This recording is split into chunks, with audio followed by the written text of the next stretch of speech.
not just a case. You're not just a client. You're a person, and you deserve support. You deserve simplicity. You deserve communication. When you hire an attorney, you deserve clear, risk-free advice that guides you to the best possible outcome in your injury case. And that's exactly what the advocates have been providing for over 30 years. After your accident, you deserve closure. You deserve compassion. You deserve peace of mind. You deserve an advocate. This is the Monty Show, the truth in sports talk streaming. When you want unbiased opinions about your favorite team without the spin, all you have to do is find the Monty Show, streaming live and available 24 hours a day, 7 days a week on YouTube. And now, here's Monty. Hey, the Monty Show, live on Monday, March 23rd. And as always, we are presented by The Advocates at theadvocates.com. Have you been in a car accident? Did you get in an accident with a big rig? Call The Advocates. And when I say call The Advocates first, you guys. Don't call your insurance company. Call The Advocates first. Your insurance company is going to do everything they can do not to pay you. The Advocates have fought the fight you're going to fight with your insurance company. And not only that, they've won it. That's what makes them the best. Call The Advocates at theadvocates.com. 24/7, 365. You can talk with an injury attorney live online, and it won't cost you a dime at theadvocates.com. And when I say it won't cost you a dime, you never reach into your pocket to pay the Advocates, because you don't pay the Advocates unless and until they win your case. Big rig accident, motorcycle accident. Did you get into an accident in an Uber on one of those bird scooters? Yeah. Get to the Advocates at theadvocates.com. Obviously, a huge weekend in the NCAA tournament. And I got to tell you, I was instantly turned off by the AJ Dybantsa sucks. He's the reason BYU lost talk on, what was that, I guess, Friday. Like, it's remarkable to me. And maybe I've just been teed up all weekend on this. I don't know. It is remarkable to me how desperate people are. And I don't know if it's just because AJ Dybantsa made $7 million. He didn't. Wherever this $7 million to AJ Dybantsa came from, it's not real. They paid him, but I believe from the people I've spoken to, it's about $4.5 million in that neighborhood in NIL money. And I guess, Jake, the question is, was AJ Dybantsa a waste of money? Yeah, I mean, I don't think that AJ Dybantsa was a waste of money for BYU basketball. I mean, I think that obviously, you made an investment. I think that, that investment carried you into the tournament because, quite frankly, the rest of your roster didn't really do a whole lot for you. And I agree that, Rob Wright is that's he's a quality player, contributor, but ultimately this team lived and died on AJ Dybantsa, and that's really tough. And I think, some of the metrics coming out, from this weekend in the last few days of the tournament, kind of talking about how the veteran head coaches are the ones that are going to the Sweet 16. I think is a little bit of a tough pill to swallow if you're BYU with Kevin Young. I mean, we've spent loads of time talking about Kevin Young and just the nature of his development and some of the mistakes he's made and some of the high points he's had, and how long was it going to take him to really start riding this team a little bit and trying to make adjustments and trying to get more out of him. So for me, I just think that it's harsh to say that it was a waste of money, but surely there's no escaping for BYU, just generally speaking, the money that you spent overall in basketball didn't yield you, a Sweet 16. And that's what I think people point to. So for me, it's not really about AJ. I think that AJ did everything that you would want him to do. He developed, I don't really have a lot of complaints about him, but I would say that this next cycle for Kevin Young has to be really good. You have to go out and get more talent for this roster. Well, I mean, we'll talk about what AJ Dybantsa is going to do here in a minute, but I think just the recruiting aspect of what AJ Dybantsa has brought to BYU. I mean, you look at in high school recruiting, BYU basketball owns the state of Utah, so it's not as though Dean Ruckert, who's a really good player, who's a local player, that's not the guy you're impressed with. You're impressed with Bruce Branch. That's who you're impressed with. Again, a guy that's a 5-star, one of the top players in the country coming to BYU. You're impressed with KJ Perry, from Citrus College in good old Glendora, California, right? Like those are the ones you're impressed with just on recruiting alone. Looking at BYU's recruiting composite, that's what you're impressed with. That's because of AJ Dybantsa. You can't look at AJ's numbers. He played 35 games. He averaged 35 minutes a game, scored 25 points, 7 boards. Like, you guys know the numbers. He is arguably the best player in college basketball. And yet he sucks. And he was a waste of money. And BYU gave it away. And the problem is you have a rookie head coach who looked like a rookie head coach. You have a roster that's not deep enough. You have injuries for days. If Richie Saunders is healthy, well, guess what? He's not. I don't want to hear about what would have happened if Richie Saunders was healthy, because he's not. And your best ability is your availability. There is no question AJ Dybantsa was worth every penny at twice the price. There's just no question about that. He brought excitement. He brought fans. Just the concession money they made on AJ Dybantsa, the jersey money, you cannot put a price tag on the momentum and the excitement that he put into Cougar Nation. And to me, it's short-sighted and it's foolish to be sitting here ripping BYU basketball and ripping AJ Dybantsa as a waste of money. Get a life, bro. Right? And I get worn out on it. I get worn out on this whole thing that we do. If it's not us, he sucks. Right? And obviously this is pointed at Utah basketball fan whose only joy in life is ripping BYU because, well, you don't have a basketball program. Get a life, man. Come on, man. Yeah, come on, man. Right? Like it's incredible to me that this is the conversation around BYU basketball. Nobody's talking about Kevin Young. Nobody's talking about a lack of depth. They're all talking about how AJ Dybantsa sucks. They're not talking about, injuries aren't an excuse, Monty. Sure, they're an excuse, but that's a reality, right? Those injuries are on a lack, in my opinion, a lack of preparation, a lack of proper strength and conditioning, and a rookie head coach. Plain and simple. They were not prepared physically to play at a level that was required. That's Kevin Young's fault. I think Kevin Young rode an emotional roller coaster all year. That's Kevin Young's fault. Do I believe Kevin Young will be successful? I don't know. If you have another season like this next year, I don't want to hear excuses about how he was a first-year guy learning that. No excuses. No excuses. And you know what? I'll play it now, even though it's not what my plan was. But listen to what Mick Cronin, the head coach at UCLA, said. Because AJ Dybantsa and KY, Mick Cronin is talking to you.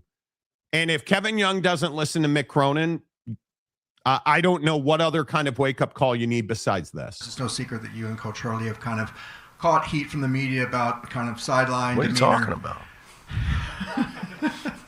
Sideline demeanor, working officials. Have you given me heat? I haven't. So that's why you're the only guy to pay attention to. Okay. Well, nobody else even comes. National media. National media. Well, I mean, I respect you. Come to the games, so I respect you. At least you're there. I mean, people that aren't there. I know you don't care about it, but do you think it's fair that you have? It's ridiculous. Everybody needs criticism? To get a life, bro. Get a life, man. Come on, man. Get a life, bro. You want to win big, but you think Coach Hurley's not supposed to be intense, but you want to win. Come on, man. We're not coaching Little League, buddy. Everybody doesn't get an at-bat. Come on, man. Paying us a lot of money to win games.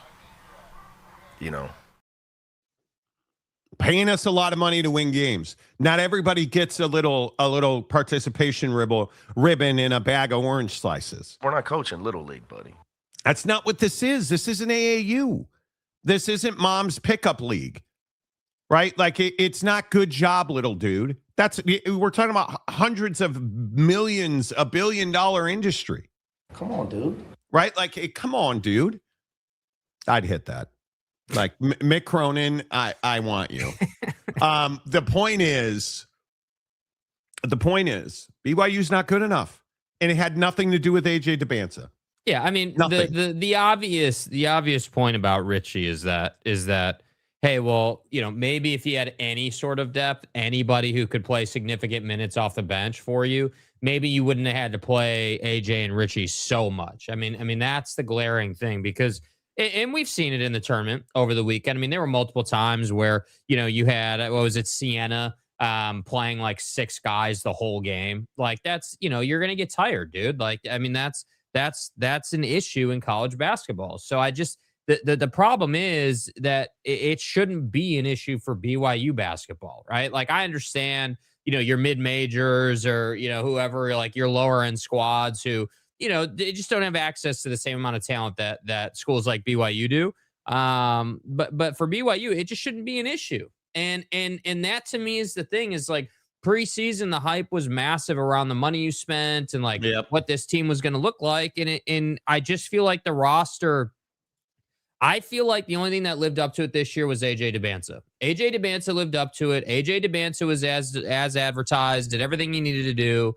And the rest of the roster basically flopped, in my opinion. And I like Richie. I think he's a wonderful player. The injury is unfortunate. But past that, I mean, what else is there really? I mean, again, BYU fans gonna be like, oh, well, Rob Wright. Okay, well, yeah, Rob Wright was a contributor, no question about it. Rob Wright should be your 3rd or 4th option. Yeah, and I mean, he number 2 option. And he's not good enough to be and this is an argument I've had for months and months. I feel like months and months. It's weeks since Richie got hurt. I feel like Richie Saunders was the number 2. Rob Wright, Kennard Davis, I don't know what his job is. Play defense. Okay, cool. Please. Like, please do not. Yeah. Please. Kennard Davis. I hear about Kennard Davis one more time and how disappointing it is what it is. Yeah. It is. BYU wasn't good enough, and it had nothing to do with AJ Dybantsa. He did. And if you remember what we talked about with AJ on the show, we said, hey, you got to come back to college because you're not a dog. Well, Richie goes down, and what did I say on this show? You got to become an alpha male that attacks every possession. And what did he do? He attacked every possession and became the best player in the country. Stay hard. It's what I do. I make careers and stuff. But the point is, he became everything Darren Peterson never was.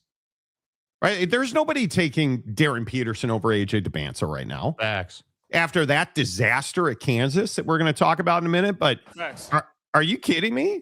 Nobody's taking it. Please. Yeah. What happened to? Come on, bro. What happened to? Oh well, don't want to. Platerson's going to fix his image and get drafted over AJ Dybantsa. Whole body cramps, man. Dude, he's got a better relationship with the Gatorade cooler. The cramps are going to go away. Bill Self is going to be fine. Like, it's all good, dude. There's nothing to worry about in Lawrence, bro. Everything is fine at Allen Fieldhouse, dude. It turns out everything is not fine, and it turns out everything in Provo is not fine, and AJ is going to go number 1. And this little cute little game, too. We need to play this clip, too. This cute little game that AJ wants to play about his mom. Bro, I understand that your mom is like in control of everything, and she makes all your decisions, and she's the one that is going to decide your future, yada yada yada. Bro, stop. Miss me with I need my mom's permission. You and I both know you're going to the NBA, and at some point you'll finish college. What's a couple of months look like for you? Just work out, see where life goes, talk to my mom about the future. So is it up to you or mom? Her, really. I'm going to go ask her. Whatever she says goes. To get your jersey retired in the rafters, you have to graduate from BYU. You've talked about how graduation's important, so is your plan to graduate from BYU at some point? Yeah, regardless. Like, if my mom decides that I will leave this year, if I come back, I decide to graduate. I was already talking to our academic advisor, Jessica Mullen, about our classes for next semester, so in the fall. But if I leave, then we'll talk about it for doing it online. Where does Ace fit into this? About the decision? Yeah, he listens to my mom, too, so he ain't got no say. I believe that his mom has a significant voice in his life. Don't get me wrong. AJ Dybantsa is going to the NBA. You don't say no to being the number one pick. You don't. And if you do, I don't want you back at BYU. I'm honestly, you're too dumb to come back to BYU at that point. You can't handle it as a student at BYU if you can't make, better choices and stuff. He's not. If he comes back, Big Daddy. First of all, Big Daddy Magic will die of a heart attack if he comes back, and we can't have that on the show. We cannot risk that. But you're not coming back. I mean, 1%. 1%. 1/10 of 1%, bro. Yeah. Get Buddy a bag of orange slices from mom and then go to the NBA draft. You're not coming back. You're not coming back. Yeah. Like you're there. It's just, come on. Yeah, you're gonna go play for Commissioner Ears and ride off into the sunset. We all know what this is, dude. Boyd Lake, he's the SEO king of America because we all know SEO is the way. Okay. Shooting for BYU was atrocious, and defense. I would put it all on defense, Boyd. I think when you shoot as many threes as we shoot in this game now, you're going to have long stretches where you can't hit water from the. Look at Duke the other day, right? Like water from. Duke is not Duke. Duke is not Duke, and then Duke is not Duke and stuff. TCU still sucks, so Duke came back. Yeah, but we'll get to you. Yeah, ass face. The point is, I don't. I'm a bad person. What do you want? What? BYU's defense, although it improved, I think we would all agree if you watched any amount of BYU basketball, their zone abilities got better the last 2.5, 3 weeks of the season. Their zone defense was much better in the tournament. Mm-hmm. Yet still, you felt like they were mentally detached from their job, which was, hey, it's called zone because, you guard a zone. And they got mentally detached. I can tell you who was good defensively. AJ Dybantsa was very good defensively. This team, can you imagine what this team would be like if they had a 6'9", 7-foot rim protector? Like a guy that you could put in there and then he could actually, score the ball at the other end. Can you imagine the pick and lob game with AJ Dybantsa and a 7-footer? Mm-hmm. Instead of soft Euro guards who I've got breaking news, college basketball guy. Hey, Mark Few, nice legacy of soft Euro players. Oh. Right? Like, stop with the coastages of the world. Stop with the soft Euro player. They don't do well. Go get me somebody from Tim Few, Corner Canyon. Go get me like a guy that can play basketball. This effing guy. Yeah, this guy who's got rug burns from church ball, right? Yeah. Like, go get me the best church ball player in Utah. I'll take him over a soft Euro every single day. Little league, buddy. Right? Like, BYU's problems were not AJ Dybantsa. It's a game. No one thinks AJ is not getting drafted. Yeah, come on, bro. He's the number one pick in the draft. But I don't even disagree with that, Boyd. But the point is that at what point do we shift full into like, I'm going to evaluate all my options, right? I'm waiting for that line out of AJ Dybantsa. Hey, AJ, what's next for you? Well, listen, man, I'm going to evaluate all my options. I'll consult my mother. But I'm going to look at all my options and make the best decision for me and mine. Like, I'm waiting for him to roll out that nomenclature because we all know it's coming, dude. We know that coach speak is coming. Yeah, BYU's problem is not players. It is Kevin Young. And we need to get on board with that. If you're not swinging for the fences, you're not trying. AJ was a massive swing. Did BYU hit a home run? No. But if you're not swinging, you're not trying. With AJ, I think they did hit a home run. Yeah, they did hit a home run with AJ. I just think that they weren't able to put the rest of the roster together. He made money. They made money. He's the number one pick in the NBA draft. Pay that man his money. Check. BYU's about to have the number one player in the NBA draft. Let that sink in. BYU basketball. Oh, they're just a bunch of white church ball players, Monty. They don't want to play on Sundays, Monty. Cool. AJ Dybantsa from BYU is about to be the number one player in the draft, even with his magic underpants, even with his decaffeinated beverages. He drinks Red Bull. You can make all the stereotypical jokes that I heard this weekend, but that's not going to change the fact that AJ Dybantsa is about to be drafted number 1 in the NBA draft at BYU. Good luck, because there is no excuse. This program should be a juggernaut. Yeah, you're not you're not getting a free pass. I'm just not willing to do it. AJ will listen to his mom, and she will tell him to go to the NBA draft. I'm sure she won't. He'll listen to Jamie Dixon, who's still bitching and moaning about the officials who did not screw you guys. Get some orange slices, exactly. Pretty sure BDM almost died this year having to root for BYU. That could be. If I'm BYU, I'm going out to get a big guy like a 7-footer at Texas, dude. Yeah, my first priority if I'm BYU is getting scoring off the bench. It's the single biggest hole in your game. From there, once you've got scoring off the bench, then we can talk about defense. But I don't care what team you are. If you can't have a bench that contributes, it doesn't matter how good your defense is. You're not going to last, dude. That's exactly right. Yeah, that's exactly right. The math teacher Maury Alvarez. I was referring to going deep in the tournament. Oh, I got you. No, I mean, there is never, when you have the best player in the country getting bounced in the first round, it should be a wake-up signal. Yeah. Right? It should be a wake-up signal. We don't have enough depth. We need depth. Right? You need depth. And you need an experienced coach. And make no mistake about it, there is going to be a lot of growing pains at BYU because KY Jelly, he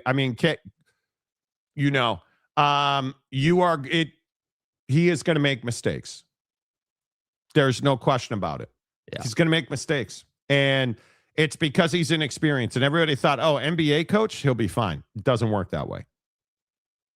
It just doesn't work that way. Nope. It does not. And, let's see. Quint Whipple. Hello, Quint. BYU massive problem was the 6 injuries to kill the depth. How do I say this gently? Certainly injuries were an issue. Bigger problem, Kevin Young's inexperience or injuries? They were crappy defensively before anybody missed a game. That's a problem. That's a problem. Now, do they win a couple of tournament games if they're 100%? They're not 100%, so I have no idea. I don't play the what if game. All right? It is clear to me, as well as BYU football is doing in strength and conditioning, BYU basketball is not. You've got to turn it up. I don't live in a what if scenario. And Kevin Young has to be a better college basketball coach. Full stop. That's the whole thing. And I think he will be. I think he will develop. I think that he clearly, started to get the picture in the second half of the season. I just think it was too late at that point. But the fact that he identified it and made some adjustments, I think is a good sign for BYU. I think that will, that should be encouraging. But I'm telling you, this portal season for him is it's crucial. It has to be dominant. You got to go out and get right now, contribute talent. Yeah, look at Mark Few. Yeah, the Euro thing, Marcus makes a good point. The Euro thing is I am telling you, if your team is consistently built on transfers that you found from Europe, you're going to lose. BYU, Gonzaga is a great example of this. Like, you're soft. That's why you keep going out. Gonzaga. Mark, listen, I like Mark Few a lot. I think Mark Few is really good at what he does. Now we got to wonder if he's a national championship caliber coach. Is there any chance that Bruce Branch III, 5-star recruit, going to BYU, ever goes to Gonzaga? Gonzaga. I'm going to say no. No, he's not going to Gonzaga. Right, because there's soft Euros who go to Gonzaga. And mainly because they play nobody in the regular season. I mean, that might contribute to why you keep getting your ass kicked in the tournament. I would agree. Like, maybe play somebody, maybe build some grit, maybe build some want to. And then when you get to the tournament, you're not getting dominated physically. Like I don't think that the issue is Mark Few himself. The issue is that, yes, they need to get some size. They need to get some people that'll kick your ass down low for sure.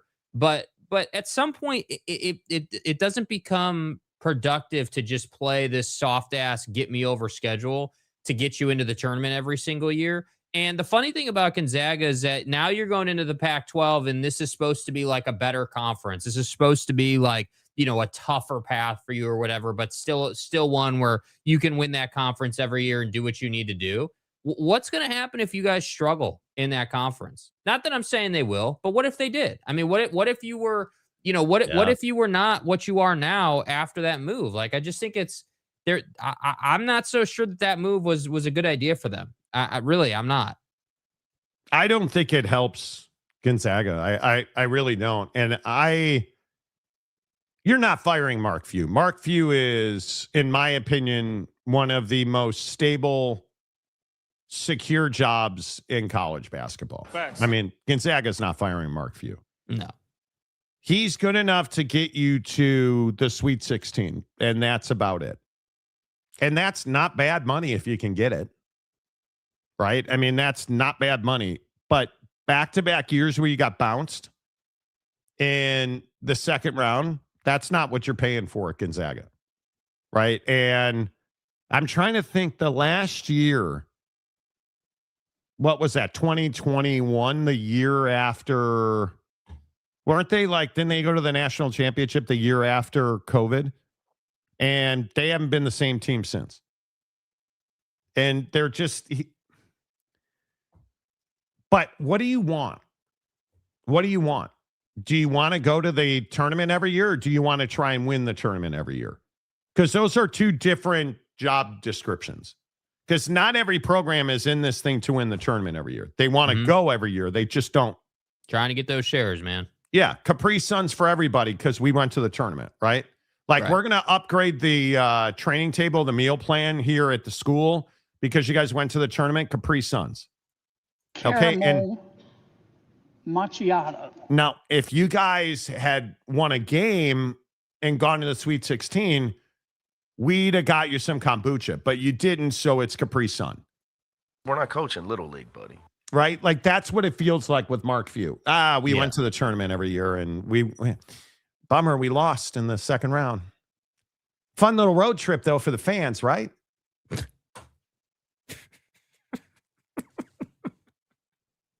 Yeah. Did Gonzaga fans check the gas prices when they went to watch your team lose? I mean, I'm just asking for a friend, dude.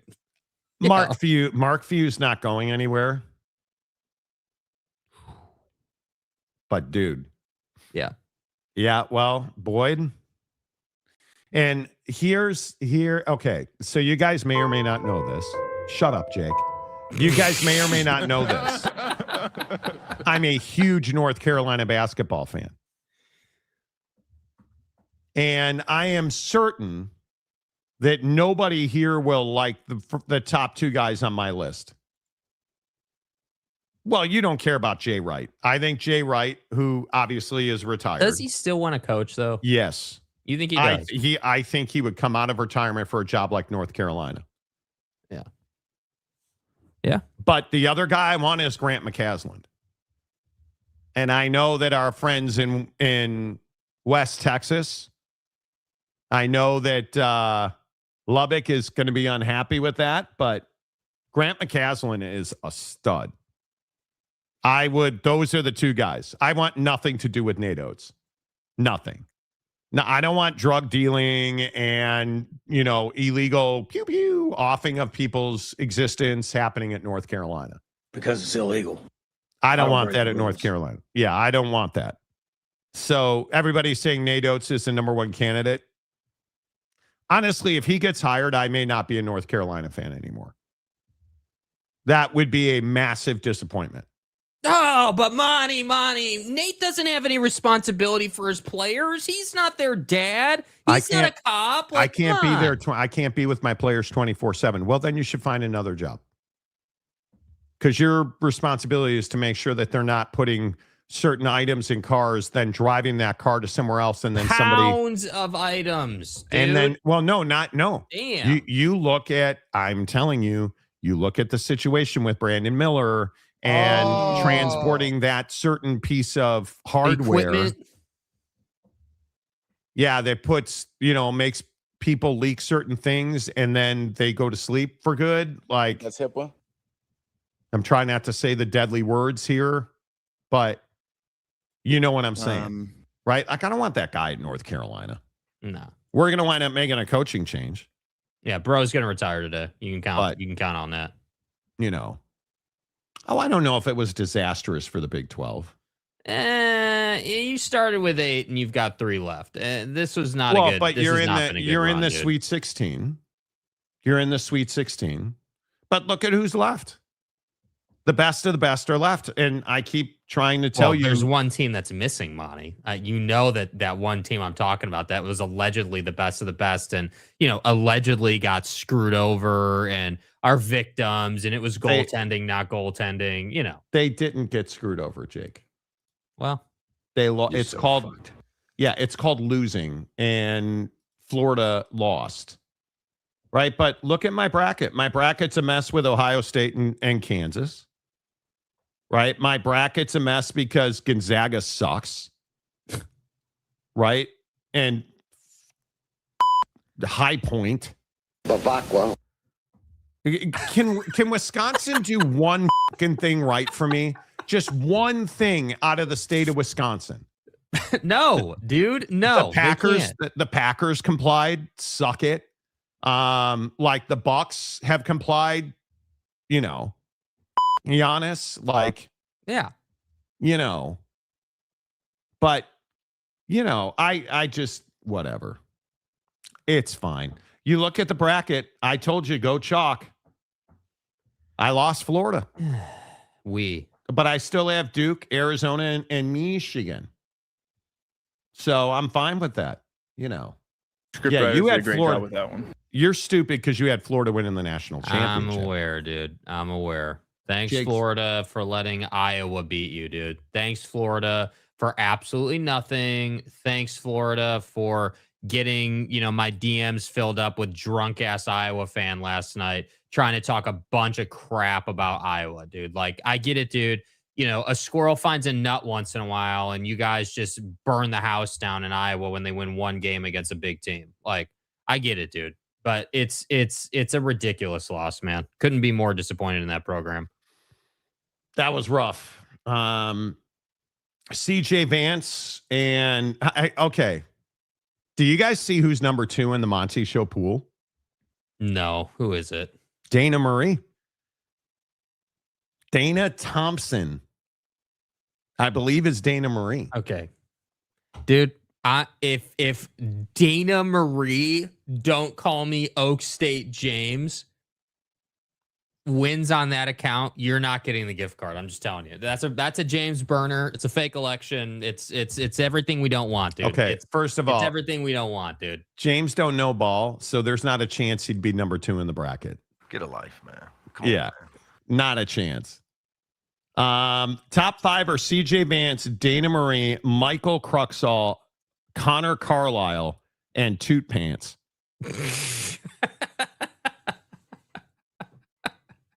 Those are your top 5. Danny Kiger. Danny Kiger. Oh. He's got Purdue winning it, so he won't win. Yeah. Joey B, then the dude, Brandon Price and Steven Smith. Ben Booth. There's a bunch of dudes tied at 10. Mm-hmm. So, yeah. I'm just saying I'm 15th. Florida, bro. I don't even know what you say about that, man. That definitely is a disappointing performance out of them. Really See, surprised. I tried to warn you. Yeah. I tried to warn you. Yeah, I get it. You're right about everything. I'm dumb. I understand, dude. I hope you feel better, dude. I hope you feel better that you're right and I'm wrong, and whatever. Always. Who had Nebraska on their bingo card this year? They're going nuts in Lincoln. Yeah. Yeah, they lost their quarterback and won some basketball games. Fat boy went to Oregon. Yeah, he did. Have you seen Raiola yet running around Springfield there, Jake? Nope, I have not. Not yet. Yeah, I'm here, and I'm here for it too, Shakes. Yeah, so Robert Fowler's DMing me last night on Instagram, and boy. he's like, oh man, you guys have clear bias on your show, and this is a Big 12 show, and about Iowa. He's an Iowa fan and wanted to talk a bunch of junk in my DMs about how Iowa beat Florida. And I'm sitting here laughing at bro because I'm like, dude, why are you so mad about Iowa, dude? It's not that deep. It's like I'm not even a Florida fan, dude. I just think it was funny that Florida lost to Iowa in the tournament in a game that clearly they should have won. But they dropped the ball so hard that now Iowa fan is drunk off their ass all weekend after they win this game. And I just thought it was funny, man. It's why classic tournament. I don't understand why people get so swollen about college basketball. Like, bro, I talk a lot of Big 12 because we have a massive following in Utah because we used to live there and we did our show there, and we were the #1 sports talk show in Utah for years. So you talk about what your audience is here to talk about. I'm not a BYU fan. I'm not a Utah fan. I'm a Notre Dame football fan and a North Carolina basketball fan. Like, I just love that people get so wrecked over the fact that, oh, yeah, bias. How many times have we said that? Have people said in the comments, you guys love the SEC? You want to suck off Greg Sankey. That doesn't have anything to do with the fact that I think he should be the commissioner in college football. Makes me want to puke. Right? What's one got to do with the other? Like, just settle down, man. Yeah, bro was not amused. And the funny part is he DM'd me out of the blue. Like, I didn't even do anything. That was the funny part. I didn't even know you were an Iowa fan, Bobby. Had no idea. How the hell am I 30th? The ego hurts. Well, probably because you picked West Virginia, who I'm not sure was in the tournament, sir. We're keeping a book right now. We ass. Really want Houston to win it midweek, Coog says. You're going to have a pretty good chance. They're good. Alex, hello. Rock and Rant, hello. Ooh, Miami. Nebraska, now a basketball school. 2026, man. I agree, Jake. I took great pleasure in watching Iowa eliminate Florida after Florida fan dumped on Miami 6 hours later for losing as a 7 seed, right? I just think, listen, Florida was a flawed basketball team going into this tournament, in my opinion. Mm-hmm. They were not. That's not a team that's built. The reason St. John's is built to win is because they're just not nice people, right? Like, you're pounding box in an Italian restaurant. You're going to do well in sports. Hope you enjoyed the salad, dude. It was that what we're referring to it now as, a salad. Right. But Ricky P all up in the Italian restaurant. Okay. He's going to win. Hire him.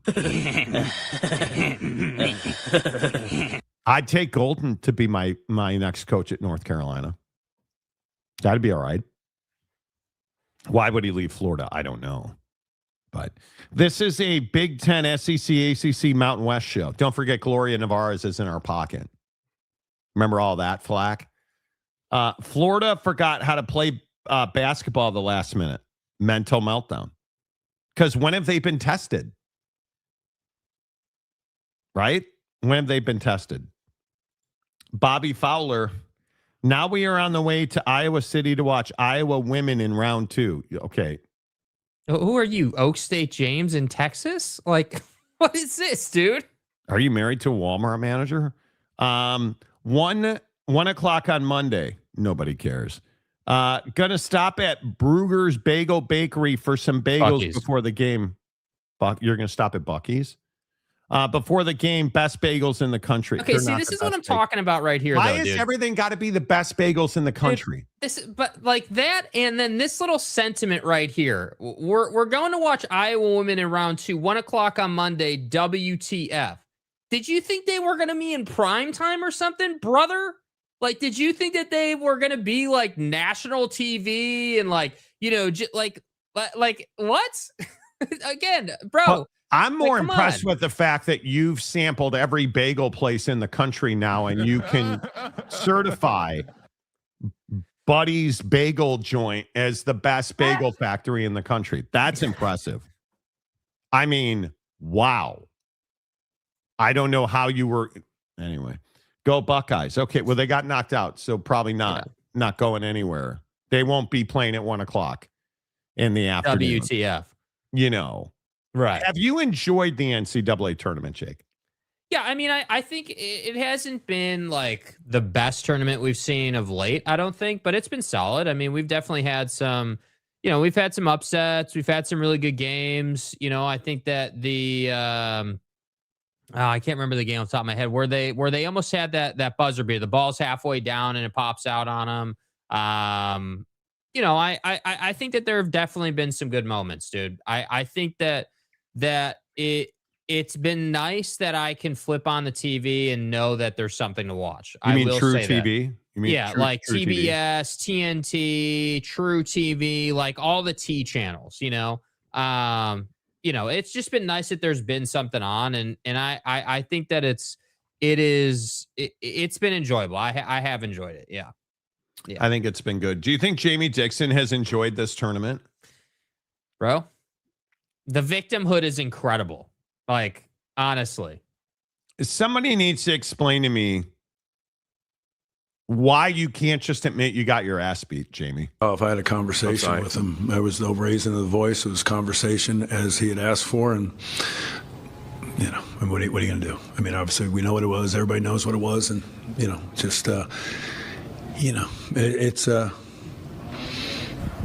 what can you say? What can you say? It's a big play, and then you compound it. And I didn't cuss. I didn't say anything bad. Had a conversation with him. It's big, a huge impact on the game.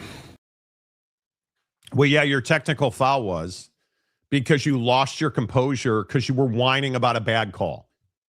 And then you wanted to say that the officials favored Duke. The problem for TCU and TCU fan is you're not talented enough to defend without fouling like it's your job. Oh. You cannot commit fouls in this tournament and win. It doesn't work. And TCU is not talented enough. They lost their composure. They wanted to get physical and they wanted to pull guys to the floor. And was the officiating good? No, it was terrible on both ends. But why did Duke get more whistles? Because they attacked you and you had no answer. And in the second half, you didn't come out of the locker room. And then your coach got a technical that ended the game. Because Jamie Dixon's a whining little bitch. That's what happened. You got beat, you lost your composure, and then you wanted to blame it on the officials. Facts. If one play, and I agree, the ball hit the backboard on the block shot. So that one play ended the game for you. Oh, no, it didn't. That's right. You just weren't talented enough, and Duke showed up. Oh. The first half was the worst half of basketball I've seen Duke play all year. Plain and simple. The worst half of basketball I've seen Duke play all year. What happened in the second half? Oh, that's right. They remembered that they were playing for their season, and they came out and throttled you, and you never competed. You just wanted to foul. And when you foul teams that, actually shoot free throws well, you're going to lose the game by a lot. And you kept fouling. And then you fouled again. And you fouled some more. And then you fouled some more. And then when you were done fouling some more, you fouled some more. You're not talented enough. You're not good enough. And Jamie Dixon, hey, nice job, Jamie Dixon, leaving your most important player in the game when he had 2 fouls late in the second half. You should have taken him out. You didn't. He picked up a third. And then what happened? Yeah, he fouled out of the game. Because you're not a good enough coach. Plain and simple. Plain and simple. And yet, TCU fan wants to whine and complain about how it was the officials' fault and we were you're not better than Duke. Duke absolutely throttled you in the second half. Yeah. Owned. Period. Pretty simple. Yeah. Set the tone, got after you, put you in bad positions. You committed the fouls, game over. And the funny part is like that adjustment is all Duke had to do to beat you. Like you played like the best half of basketball you've played in your entire life in the first half.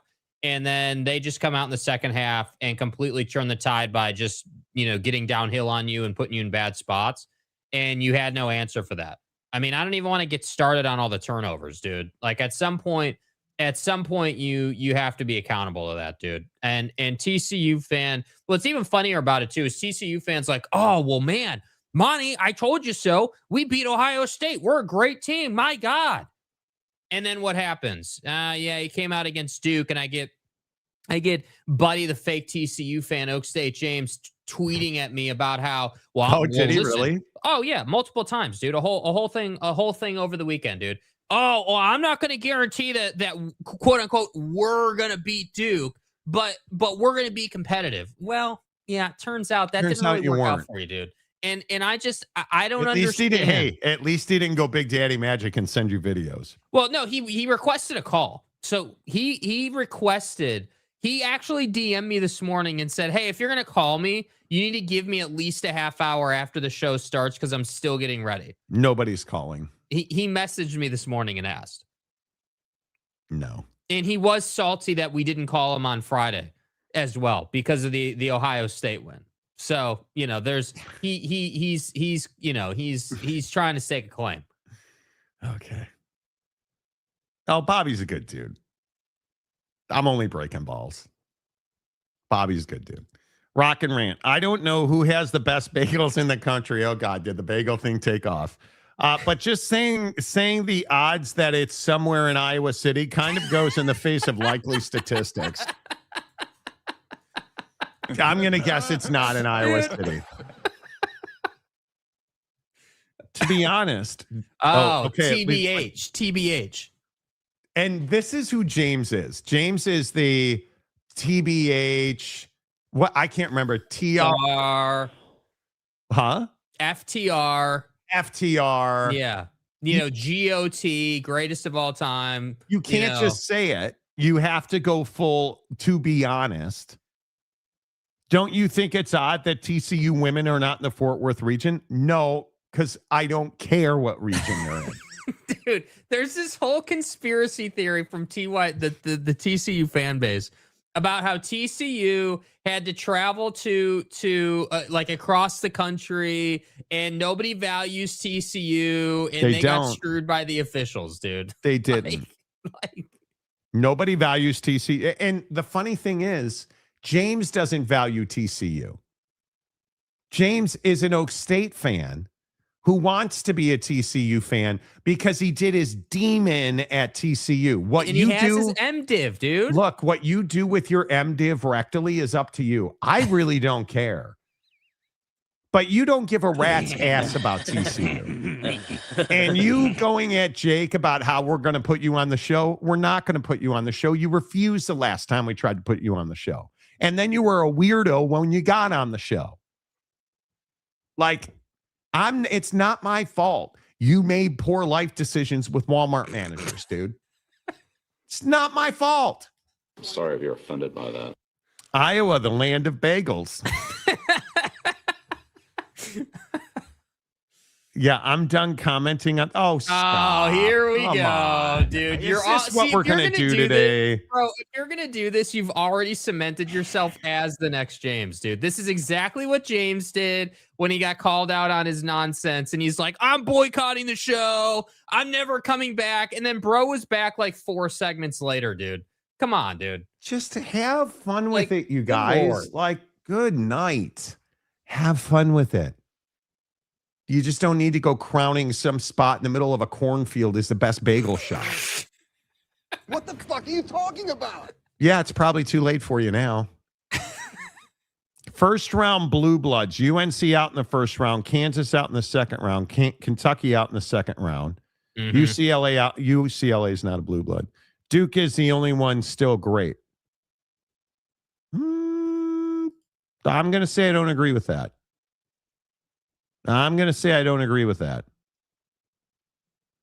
Michigan's not good. Iowa State's not good. Hell of a game by Iowa State. Yeah.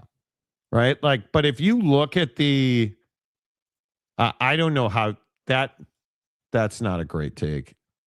You're telling me Arkansas is not legitimately good? You're telling me the run that Texas has gone on here with Wiretap Boy is not good? Wiretap Boy. Purdue's not good? Book Richardson's best friend, dude. Come on. Michigan and Alabama? No, they're not good. They're not good. Iowa State sucks. Houston, Illinois, ass. Because this team is just hot ass. Are you kidding? Iowa's not legitimately good? Michigan State and UConn? No, they're not good. They suck. Duke, they suck. What are you talking about? Monty called James a weirdo. Well, he has some weirdo tendencies. When you call your wife ugly after pounding a dude, he Walmart didn't say manager, ugly, he said not hot. There's a slight difference, okay? My interpretation. You know, you're misintending my words, but the point is, I don't think it's normal to call your wife unattractive and then pound a Walmart manager who pounded a Walmart manager. But it didn't really. I want that known. Yeah, the chronology of that was backwards. You don't pound a Walmart manager who pounded a Walmart manager and then find the new wife and say that she's not hot. Not, or at least that's not how I would do it. You know, if you don't want me on the air, then at least watch the video I did. He did a video too. He did a YouTube video on it too. I'm not watching your video. No, I'm not. Dude, one, I'd have to know you did a video to watch it. And two, you're not a TCU fan. So why would I watch you talking about TCU? And give me credit for what I said. Probably not. I said that I said if their role players didn't step up, they would lose. When did you say that? I don't even know. Whose role players? Duke's role players? They stepped up, so you lost. What are you talking about? Like, do you guys understand? Timothy. I'm not going to your YouTube channel to find what you said about TCU. We're not coaching Little League, buddy. Like, why would I go searching your YouTube channel for it? You already tell it. We already know what you said because you comment on the show, dude. We don't, it's not. See how that works? You want to promote yourself on YouTube? You do that, man. But yeah. You're an Oak State fan. You have no frame of reference on TCU. You do not. Please. TCU lost because their role players dropped the ball. Oh, wait, I thought it was officiating. Yeah, no, I'm being genuine now. I'm not busting your balls. I thought I can't believe that you're actually saying this. You said you were all over Twitter saying that it was officiating. So which one is it, dude? Right. How would I know you said it Friday morning? You didn't say it on this show Friday morning. You know, it's on the record.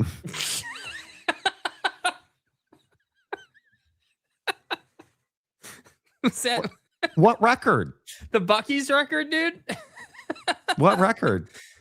Dude, you're awesome, man. Never change. That's never incredible, changed. bro. Never ever change. Incredible, bro. I said it Friday morning. It's on the record. Dude is going full Jamie Dixon with it, dude. Like you did a presser. How self-important is that? It's on the record. God bless you. That's incredible, dude. Honestly, like I'm not even being a red ass. That's amazing, dude. This is what makes I Hate TCU James the best listener on this show. This is why you're amazing, because you say shit like it's on the record. Whose record? Like your criminal record? People will read your positive shit. On the record is the new I have to go chart? Yes, exactly right. James drinks Bud Light. No. Well, No, James is the guy. James is the guy who drinks Bartles and James wine coolers. He don't drink no beer. He gets a brisket sandwich at Buc-ee's and then drinks a wine cooler from Buc-ee's. Probably. You know, Bobby Fowler. Hey, I would Bobby. make Ruger's videos today for you, but I'm sure James already has one made, and I wouldn't want to offend the oath of the rectory. Exactly right. See? Play the game. Bro, Play that's the a game. good comment, dude. Thank you. Throw your nonsense onto Oak State James, who just caught a stray. I'm here for it. I'm here for it, dude. The oath of the rectory, bro. Like, this is an all-time. This is, where is it? The on the record comment. This right here is an all-timer. It's on the record. Like, what record? James, you know what you should do, dude? Here's some free game for you, okay? And just say you're welcome after I tell you this. Instead of standing in front of a blank wall when you do your YouTube videos, what you should do is you watched it. Well, I saw the preview of it. You can see the preview. I don't want to go that far saying I watched it, but in the preview, it's basically a blank tan wall with wait a minute. I want to understand that you wasted minutes on this. You went and found his YouTube channel and saw a preview. He tweeted it. There was this whole tweet. There was a whole timeline of it. Yeah. So, but on Twitter, you can see his background. So anyway, dude, just sit at your kitchen table with whatever's behind you with a microphone on the table and pretend like you're doing a press conference and then spew your takes. Because at least then when you say it's on the record, at least you spoke it into a legitimate microphone and made it look like a press conference. That would be funny. Yeah, I don't even know what that means. You know, go check the transcript. We'll check the tower you logs. Guys, I said it Friday. It's on the record, for crying out loud. Check the logs. Oh, we'll get to the airmen in a minute.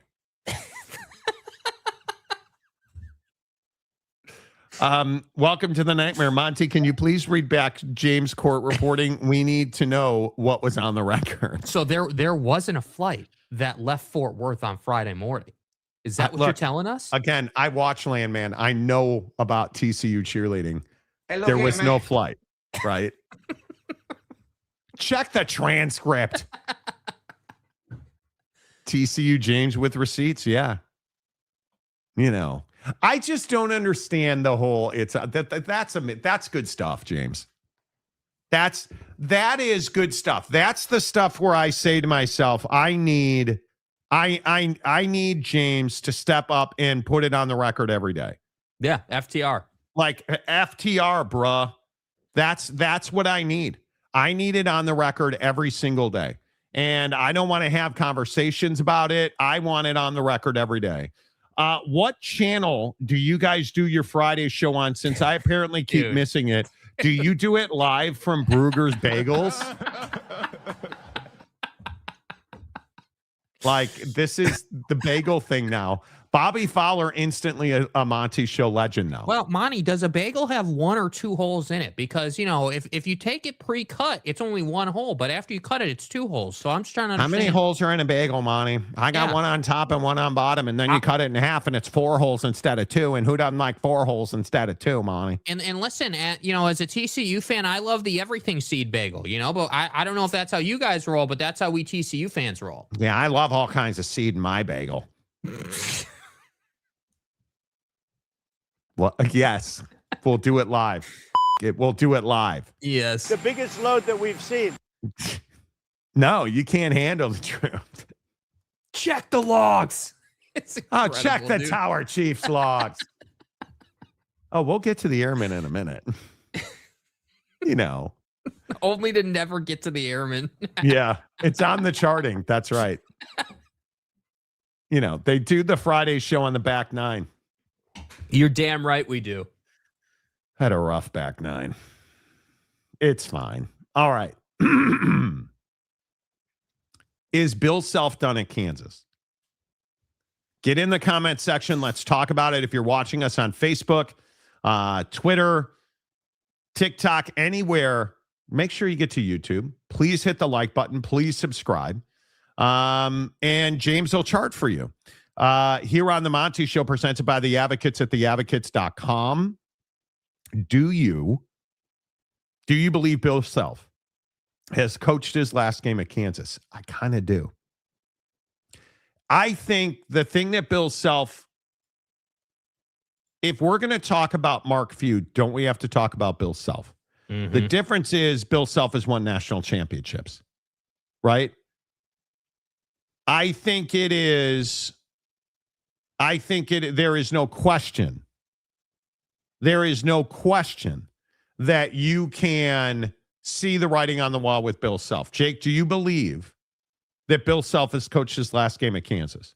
I'm not sure that I believe that yet. I think that people are all over the health issues angle, and that, oh, he's got these health issues, and and that's holding him back, and yada yada yada. And I don't know, dude. If Bro has health issues still that are that bad, he wouldn't have handled this season the way he handled it. I mean, I think that Bill Self is a hell of a basketball coach. I think when you look at this season, this team clearly struggled with the don't want to play syndrome. And it's really a shame, because if they had the kind of continuity that I think they were capable of, I do think they'd still be playing. But the sheer fact that this team devolved into basically one-on-one basketball on the offensive end, and just didn't have, they refused to run sets. They refused to, in my opinion, do what they were coached on. I do think that the part of the issue is that they just, I don't know why you wouldn't run sets, man. I can't believe that Bill Self was just watching his team get burned to the ground over the weekend and was like, yeah, we're not going to call plays or run sets or do anything. I just can't believe that. And so I don't think he's coached his last game. But I also think that KU fan, you need to learn your Penn State lesson with James Franklin right now. You don't just run a guy like Bill Self out of the chair. You don't just say, oh, man, well, we haven't made it past a certain point.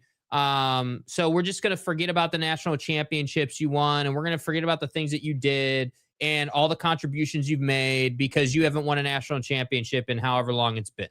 I just think that's such a short-sighted take, dude. He's got, doesn't Bill Self, I think Bill Self has national championships. Yes. National championships at KU. Yes. And the guy, look, Eugene is a stud. His name is William Eugene Self, by the way. I heard Charles Barkley say that, I think, who sucks on college basketball. Yeah. But he's won the tournament twice. Now, again, it's been 4 years since he won the tournament. I mean, it's been a minute. Yeah. But the guy, I mean, he's been there for going on 24 years. I mean, come on. He's going to make the decision on his own. And I think he's coached his last gig, dude. Like, I think he's done coaching at Kansas. I think Bill Self doesn't want to die on a sideline. Yeah. Yeah. That'd be my guess. Dude. If that's the case, man, that's a sad day in college basketball. Really, it does. I don't. Again, man, we haven't even gotten to the Kyle Whittingham stuff, but it does make me harken back to that. Like, this guy's a legend, dude. This guy is everything you'd want out of a head basketball coach, and I just wouldn't be in a hurry to fire him or like push him out. I would talk to him, certainly. I'd have the conversation. I would say, hey, Bill, like, what are you thinking here, man? Like, we need to know, just as an athletic department and as an institution, like, how are you feeling? Where are you really at with the health stuff, and what are we really looking at here? Because he's the only one who really knows. I don't care what anyone says, doctors, family, like, Bill's the only one who really knows. And for me, I don't want him, I don't want him to suffer or have some incident on the sideline, dude. That's not at all. I do not want that. But I just am a little bit tired of legendary head coaches who have nothing left to prove in the game getting run out of their gig because they've had a couple of seasons that maybe didn't work out the way that they would have wanted to. Like, let's not crucify the guy because don't want to Playderson wasn't good enough to get you a better seed, dude. I'm not here for that. Yeah, I don't think there's any doubt that that's an issue. I don't think in any way, shape, or form, much like Mark Few, I don't think that Kansas is trying to fire Bill Self. I think Bill Self is thinking about retirement. I mean, he's done everything he can do in college basketball. He's got more money than he'll ever need. Mm-hmm. And he's got real health issues. And I think that is every day that Bill Self coaches basketball, he likely shortens his life. Yeah. I mean, and I think he probably is aware of that. Right. So my feeling is that I don't know why he would continue. Right. I don't know why he would continue. That's the only reason why, because he loves what he does. And I have full respect for that. Yeah, I don't disagree with that. John says KU Medical can rebuild him. The $1 million man. It is actually like one of the best medical institutions in the country. No question about it. Yeah. Self-name pulls money and players for less money. It does. Alex says, yes, I agree. Kansas doesn't want to make the mistake of firing Bill Self like Penn State did with James Franklin. Well, didn't you need to fire James Franklin, though? Yeah. Need is a strong word, dude. I think that they were a little hasty doing that. Yeah. Given Daniel how long Dixon. it took you to get another candidate in. If KU fires their coach, who do they hire to replace him? I don't think they'll It's tough fire to him. say, dude. You're not going to be able to answer that until the tournament's over. Until the season's over. Look at this breaking news. Texas State James. Wow. Bill Self's coming to Texas State. Wow. Scriptwriters did a great job with that one. Wow, dude. Now, this is on the record reporting here, or this is just your opinion? I just want to know the difference, okay? Because it's really important to me that as someone who speaks on the record once in a while, we're able to, acknowledge the difference. OTR on the record, which is different than over the road trucking, but on the record, and stuff. Does Bill Self survive Peterson? How much damage did Darren Peterson do to himself? A lot. I mean, a lot. That's a kid who should go back to Kansas. He should stay at KU or transfer and play another year. Go to BYU. Listen, I also think that that Kansas has to consider that. I mean, I'm assuming that don't want to play Playderson's going to go to the draft. I'm just assuming I would assume that. But if it's at all an option for him to come back, I mean, you gotta seriously look at that. I think you absolutely have to look at it. There's no doubt about it. I mean, yeah, I don't even know what you do with that. Yes, health issues and a lack of success in the last 4 NCAA tournaments. Well, I mean, obviously, losing in the round, they got bumped out first round last year, but they got knocked out in the second round the last 3 of the last 4 years. Now it is, I believe. So again, I just look at, and this is going to be your boy catching a stray, so I'm sure it'll upset you. Mark Few or Dan Lanning? Dan Lanning or, oh, wait, you can't compare him to Bill Self because Bill's got 2 national championships. Agreed. Right? But what's the difference between Dan and Mark Few? The clear difference. Oh, no, there's a clear difference. The clear difference is that Mark Few's been doing this a long ass time and Dan hasn't. I just mean their results. They're both disappointing. I mean, okay. you know Dan very well. So, anytime I can throw a stray at Dan Lanning, If you guys ever want to kick it, we'll flow. But I think it's a really good comparison. And I think Oregon basketball or Oregon football and Gonzaga basketball are the exact same program. Like, you're good, you're just not good enough. Mm-hmm. You go to the tournament every year, you go to the playoffs, you just don't win. Win a couple of tournament games. Yeah, you win a playoff game. Right? But how good do you need to be? That, I guess, is the question. How good do you need to be? I think that depends who you ask. I mean, Bill Self's got rings. And if he's not healthy, the guy should retire. You know, the silliness is welcome version from the world news. It is. Look, if we can play the Bobby Bagels game with Robert Fowler, I say we do it. You know. Yeah, we should. Can that be his new nickname, Bobby Bagels? Yeah, you should just change your name to Bobby Bagels. I agree with that, dude. Just change your name to Bobby Bagels. That's a beautiful YouTube name. You know. What draft pick would you spend on Darren Peterson? I wouldn't. He's going to have to show himself to be a dog. And I just don't think he is. He's not. Elite teams can defend him. And he shrinks in those moments. It's great you did it during the regular season, even with full body cramps. But, you know. For the record, Kansas firing Bill Self could result in him pulling a Kyle Whittingham somewhere else. He gets to decide when. Well, yeah, they're not going to fire him. No way. No serial smiler waiting to pounce behind Bill Self. That could probably be true. You know. Why would you want a kid back who clearly doesn't care about the game? Well, I don't know that he doesn't care about the game. How we don't know what happened behind the scenes. FTR, you know, BTS at Kansas. We don't know. For the record, never mind. You know, we don't know. Texas State James. My sources tell me that Kansas will replace Bill Self with Mike Gundy. I'm a man. And that's on the record. Okay. On the record. So James has reported that Mike Gundy is going to be the new basketball coach at KU. I like it. The on the record comment has to be all time, dude. All timers. So get your facts straight. I don't even know what he meant by that. It doesn't matter what he meant by that. It only matters how people took it. I mean, it's 8:00 in the morning in the great state of Texas, and James is already on the record. Already, dude. Yep. I'm a carb eating motherfucker. Right? Like, I think, yes. Yeah. Mick Cronin to KU, breaking news. Mick Cronin's my guy, dude. Come on, dude. Get a life, man. Come on, man. Come on, dude. Are you raising your voice at me? Who is this Texas James? It's probably Dana Marie's burner. James has so many burner accounts, he cannot remember one of them. Exactly right. Who the fuck is that guy? Bobby Bagels. Bobby Bagels, dude. That's your new There name. he is. It's over for you, dude. I'm sorry. Bobby Bagels is your name.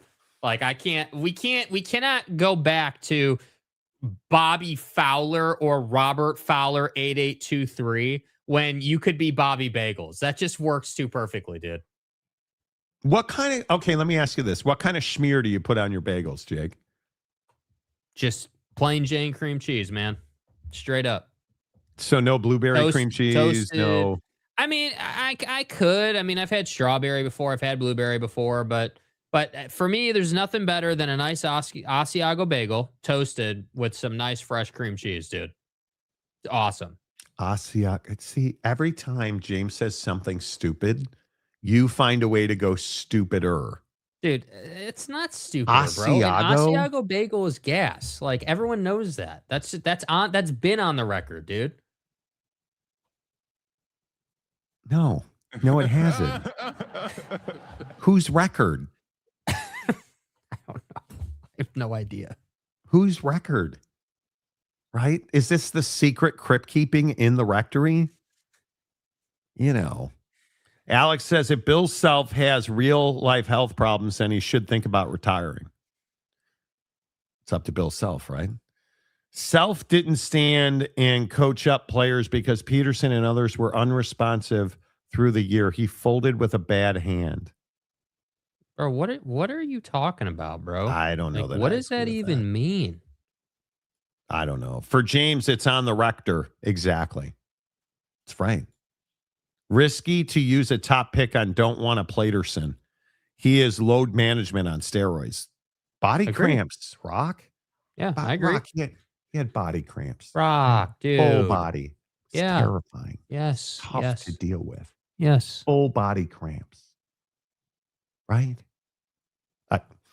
You saying that you had full body cramps because they made you run too much? Who did that? Had to be ChatGPT. Had to be.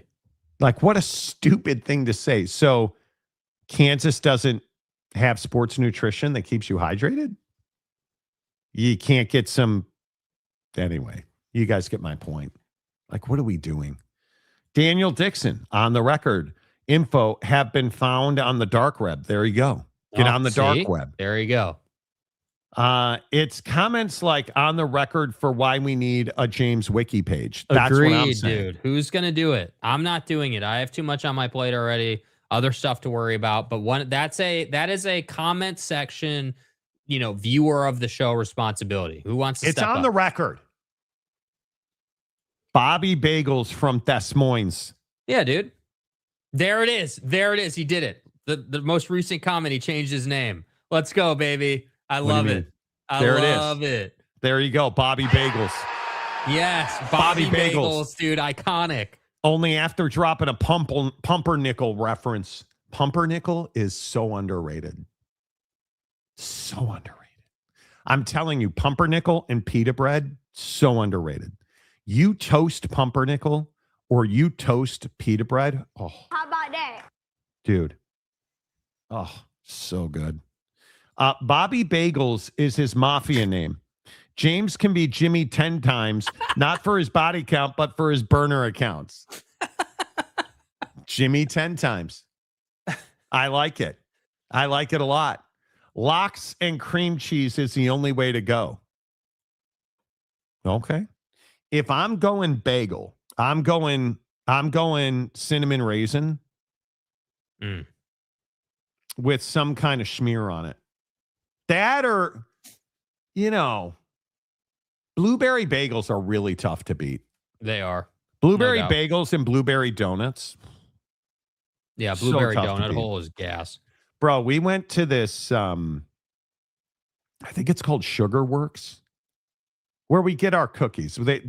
Pike Marketplace, which isn't too far from the crib, has this cookie factory that just... Yeah. I had a peanut butter cookie yesterday. It was straight gas. Unbelievable. He needs electrolytes. It's got what plants crave. Okay. Okay. All right. Thank you, James. Cinnamon raisin. Are you Al Qaeda? I am. It's TCU James. No, it's Jimmy 10 times. Yeah. You're not a TCU fan. Stop, bro. Let's ride. Like, do you see how ridiculous it is that you're a TCU fan? Like, do you understand? Like, it doesn't work, dude. That's not the thing. It doesn't work at all. It does not work at all. Should North Carolina fire Hubert Davis? Yes. You would fire him. I would absolutely fire. Well, he's going to retire. Or but resign, they should absolutely, he should be out. North Carolina deserves better. Agreed completely. That's not even in question. I think that's one of the easiest decisions coming out of this weekend. I don't think there's any doubt about it. I think you have to fire him. The problem is, and as the resident North Carolina fanatic on this show, and I do love me some Tar Heel basketball. Mm-hmm. Here's the problem. Here's the deal. Most people think Hubert's out. Okay. His Live with Hubert Davis weekly radio show canceled this week. He had one of the most obtuse press conferences I've ever seen. Mm-hmm. And I will never understand why he got the job in the first place, because he has not done a good job at North Carolina. And B, how big of a job is North Carolina basketball? It's one of the biggest jobs in college basketball. It's right there with Duke. 100%. It's right there with Duke. I think that's very interesting.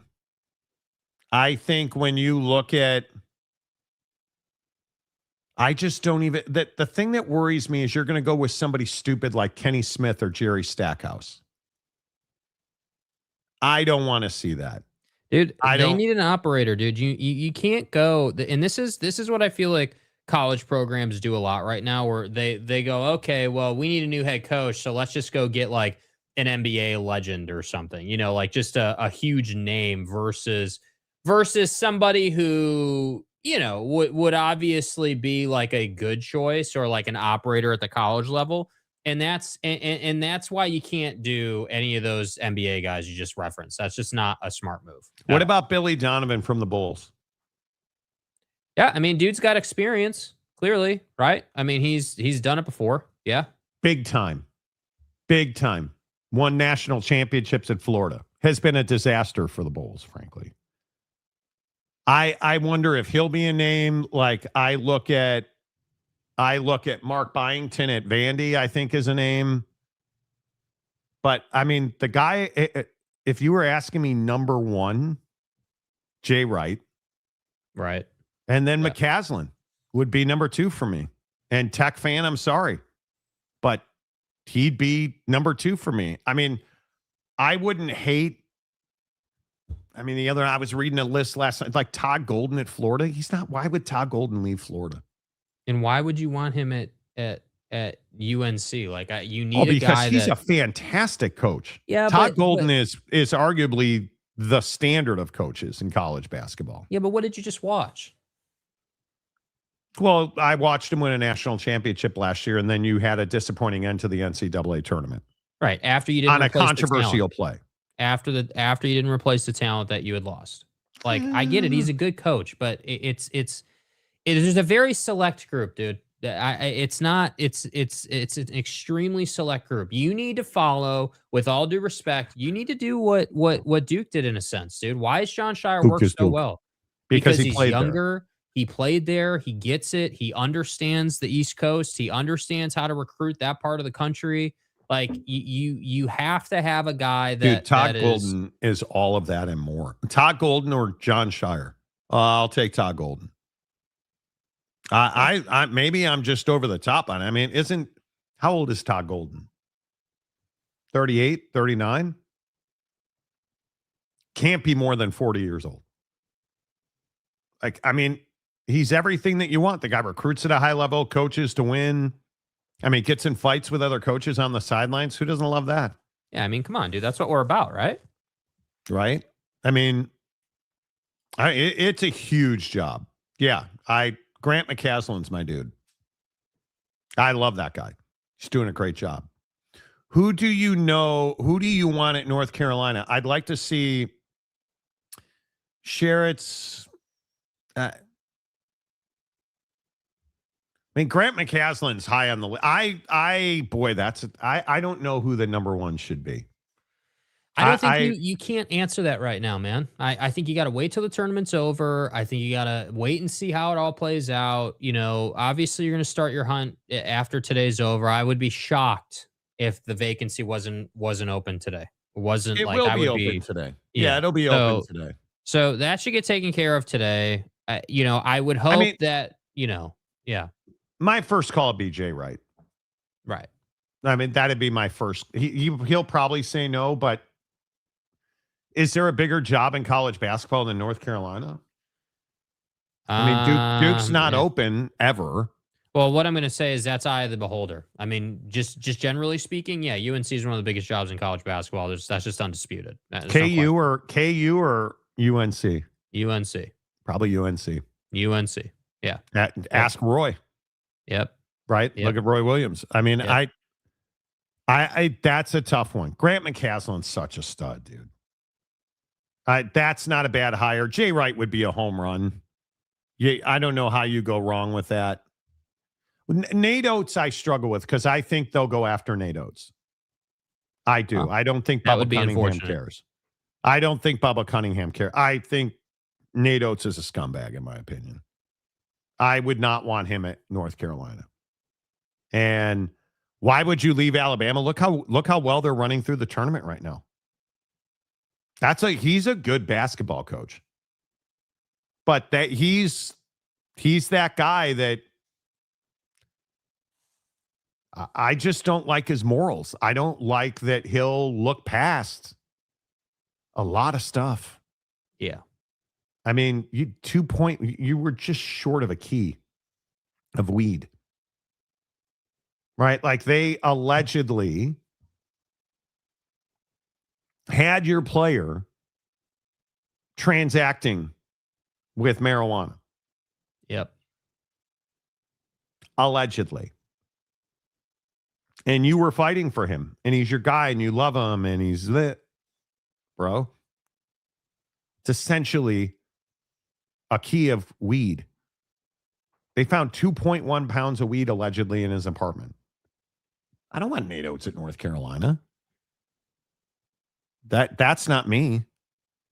I don't know. UNC is no Dookie, but Duke is different. Duke is, the job's never open. Yeah. And really hasn't been open in 30 years. I mean, that job was not, they were not out interviewing people. No. Get Sampson out of Houston. He's going to retire. I don't think he's going to keep coaching past Houston. I think he's going to retire after this season. With Kansas and UNC probably looking for new coaches, other schools are going to be extending current coaches with more money. Okay. Here's Jimmy 10 times. You got to be kidding me, dude. I give Ohio State credit. That's a good team. No, they're not. Their basketball team's not good. Yeah, they're not a good team, dude. James is the guy, Jimmy 10 times is the guy that he thinks he's a TCU basketball expert. Like, bro. Everybody needs to get a life, bro. You weren't even in the same hemisphere with Duke. Duke took you so lightly, TCU, that they sleptwalked through the first half. And I've seen Duke play 20 games this year, I would guess, minimum. I've never seen them play. Yeah, so have all of us, because they're on ESPN weekly. As they should be. I've never seen the Boozer brothers, that entire roster was terrible in the first half. And then they showed up in the third quarter, and TCU absolutely showed us who they were. Why is Jamie Dixon an average ass coach? How do you get that technical foul if you're Jamie Dixon? Yeah, I just felt like there wasn't response. You know, you knew that. Listen, if TCU went to the room at the half expecting anything different in the second half, you were foolish. You were silly. I don't know. Like, Duke has size, Duke has length, Duke is physical. They embrace the contact. They want to control the game. Do you understand that the reason that you got dominated so heavily in the second half is because you played their style of basketball? You stopped running. You stopped getting out in transition. You allowed them to play half-court basketball. You allowed them to beat your ass in the paint and get you in foul trouble. Like them constantly. Yeah. So, I mean, it just is. And over. You turned what you were doing well, which was being physical, and then you started slapping down and reaching and pulling and grabbing shorts and jerseys. Yes. Because you can't compete. You can't compete with Duke. It's a physical talent difference. You're unable to compete with that level of talent. I'm telling you, Duke is significantly better than most people. James, who's been a member for 34 months. Jimmy 10 times. Let's go. Appreciate it, James. The Duke TCU game was competitive until Boozer elbowed punch in the face and gave him a concussion. He didn't elbow him in the face. It was a basketball play. It was a basketball play. It happens. And so you think that's when the game ended? Did you watch and I'm just being serious. Did you watch the game? Did you watch the game? Because if your belief is that incident is what led to Duke winning that game, I think you're out of your mind. I think you didn't. Did you watch the Siena game? Because the Siena game, I mean, they flat out admitted post-game that they took Siena lightly, that they thought that they could just, cruise through Siena, that wouldn't really be a game. So then you roll up to the TCU game and it's like, all right, yeah, like this is TCU. It's a Big 12 team. These guys can play a little bit. Still think they kind of got off to a slow start the first half. That said, you weren't really putting them away. It wasn't like you were up 25 at the half, right? Wasn't like you were miles ahead and they played, I agree. They played one of the worst halves of basketball they played all year long. Terrible. Ass. I even texted Monty from I was watching the game while I was golfing and I said, dude, like how ass are you, dude? How ass can this team be against this TCU squad? And then they just come out in the second half and they're like, yeah, dude, just give me the ball. I'm going to get downhill and TCU's going to be mentally soft and start fouling us. So we'll be in the bonus, by like 10 minutes into the half. Like, come on, bro. And yeah, I'm sure he went out of his way to do this, dude. It's a basketball play. This tells me you've never played basketball because this happens all the time. Yeah. You're making it out like it's some hit piece, bro. You're not. You're an Oak State fan. You should probably stick with that. And again, just while we're on the topic, dude, just really quick, I want to clear the air with Jimmy 10 times. Stop tweeting at me saying that there's bias from our show against TCU. Okay, don't do that again because there isn't bias, bro. There's not bias. Did you really tweet that we're biased against TCU? Yeah, him and this bro. I don't even remember bro's name. Never heard of him before, but was in the feed or whatever. Is out here talking about how oh well, man, there's clearly bias against TCU, and you guys don't want to admit that it was officiating, and it's like, dude, come on, bro. Like at some point, you need to come out of the rectory and admit that you just got beat by a better team, dude. There's a reason they're a 1 seed, man. They're a good ass team against TCU. Like it's ridiculous, man. Why would I have any bias against TCU? Why would I have any bias against TCU? Like, do you hear the stuff that you guys say? It's crazy. Welcome to the nightmare. Basketball is a contact sport, Jimmy 10 times. That's been on the record. Yeah, that's on the record. Dude, FTR. You're never living down on the record, bro. No.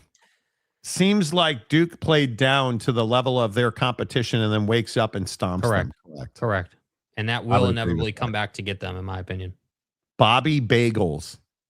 Duke always has one sloppy game every tourney, and then they learn from mistakes and usually end up in the Final Four. I would agree with that. Duke is one of the best teams in college basketball. There's no doubt about that. Yeah. Correct.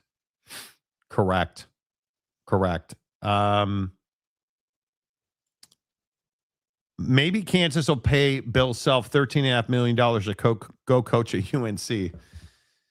Bill Self's not. I doubt that. He should retire, in my opinion. That's just me. The Seahawks have extended. No kidding. Jackson Smith and Jigba. Holy cow. A 4-year, $168 million extension? I'll see a fan. Doesn't that it's been a good ride. Jackson Smith and Jigba is now the highest paid wide receiver in the NFL. Pay that man his money. Wow. That's why. Okay. Hey, listen.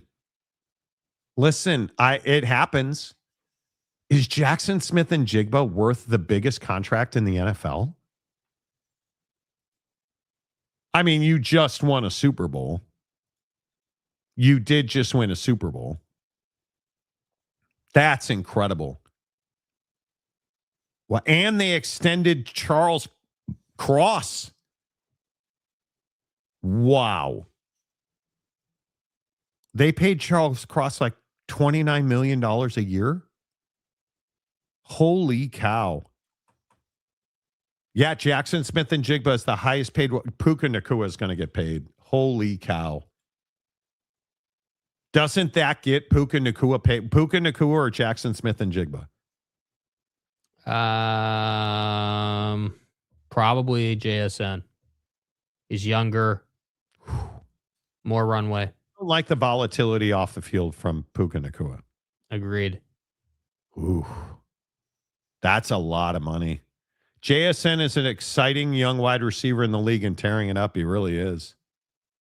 Wow, that is a huge contract. My God, that is a huge deal. Ooh, that's wild, dude. That's wild. All right, let's get to Kyle Whittingham in Utah because this is some stuff right here on the Monty Show presented by the Advocates at theadvocates.com. The best injury attorneys in the business, 24/7, 365. Call the Advocates first, man. Don't call your insurance company. Don't call your friends, your mom. Call the Advocates at theadvocates.com when you get in a car accident because trust me when I say they're going to give you clear, risk-free advice. And the best part is you never reach in your pocket to pay the Advocates. Injured in an accident? You may be entitled to a bigger settlement, up to 3.5 times bigger. Your initial consultation is 100% free, and we don't get paid unless we win your case. No matter the accident, we are here to help. The Advocates will fight for you because you deserve clarity, you deserve justice, you deserve guidance, you deserve an advocate. Contact us today. At theadvocates.com, if you've been in a car accident, if you got in an accident on your motorcycle, with all the heat, motorcycles are back on the road. Keep your eyes peeled. Give the guys on two wheels a lot of room. Bicycles and motorcycles, get in an accident in an Uber. Did your neighbor's dog attack you? All of it. The Advocates are ready to fight for you at theadvocates.com. This Kyle Whittingham story is incredible. Just incredible. And as we've told you, Utah fan has melted down on Kyle Whittingham. And now we know that Utah fan who melted down on Kyle Whittingham was completely wrong. Because in a Freedom of Information request dump, we got to look at conversations and communications between Kyle Whittingham's agent and Utah administration, including athletic director Mark Harlan, who basically said, sure, we'll have Kyle Whittingham back because Kyle Whittingham essentially, the season comes to an end. His agent immediately lets Utah know he intends to keep coaching. To which Utah said, we'll give you 1 year and essentially all of the power has to go back to Morgan Scalley. He has the final decision on all things football operations. And I am just amazed that they essentially tried to make Kyle Whittingham a head coach emeritus. And when you look at this, like this email, this is Jeff Rudy, one of the guys at Utah. Inclusive of any conference championship game, right? The terms end the day after Utah's final game of the 2026 season. $6.5 million. Effective February 1st, 2026, Morgan Scalley shall have full and final oversight in decision-making for the areas of football recruiting, player personnel, staffing, and general manager position.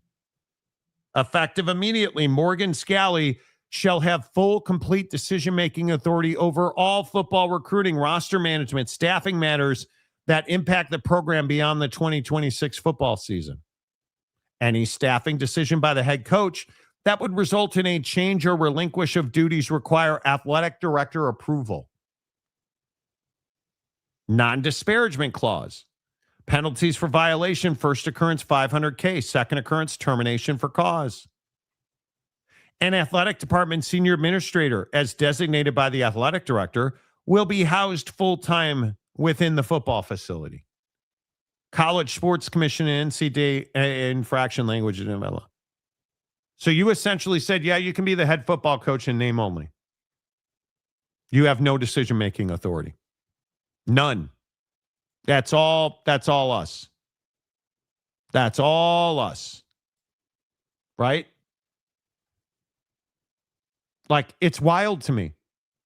Kyle asked for $9 million and 9.6 for 2027. $20 million in NIL. $2 million in additional money for his assistant coaches. Utah countered with $8 million, and Morgan Scalley would have final decision-making power over roster and recruiting and essentially everything in football. And if you're Kyle Whittingham, my question is, why would you do this? Why would you do this? Excuse my misclick. Why would you do this? You wouldn't. So Kyle Whittingham withdrew. And then Kyle Whittingham took the job at Michigan. And then Kyle Whittingham took staff with him. And then Kyle Whittingham took players with him. And Utah's reaction to that was, yeah, we're probably not going to pay you. They tried not to pay him. They considered not paying him, allegedly. And then they sent him an email that said, yeah, you know what? We feel like you violated the terms of our separation agreement, but here, we're going to pay you anyway. This is a terrible look for Utah. You forced Kyle Whittingham out of his job. You forced him out. And now you got exactly what you wanted. Exactly what you wanted. With Morgan Scalley as your head coach, this is a disaster at Utah. I think the last 6 months have been nothing short of a wreck for Mark Harlan, the athletic director at Utah.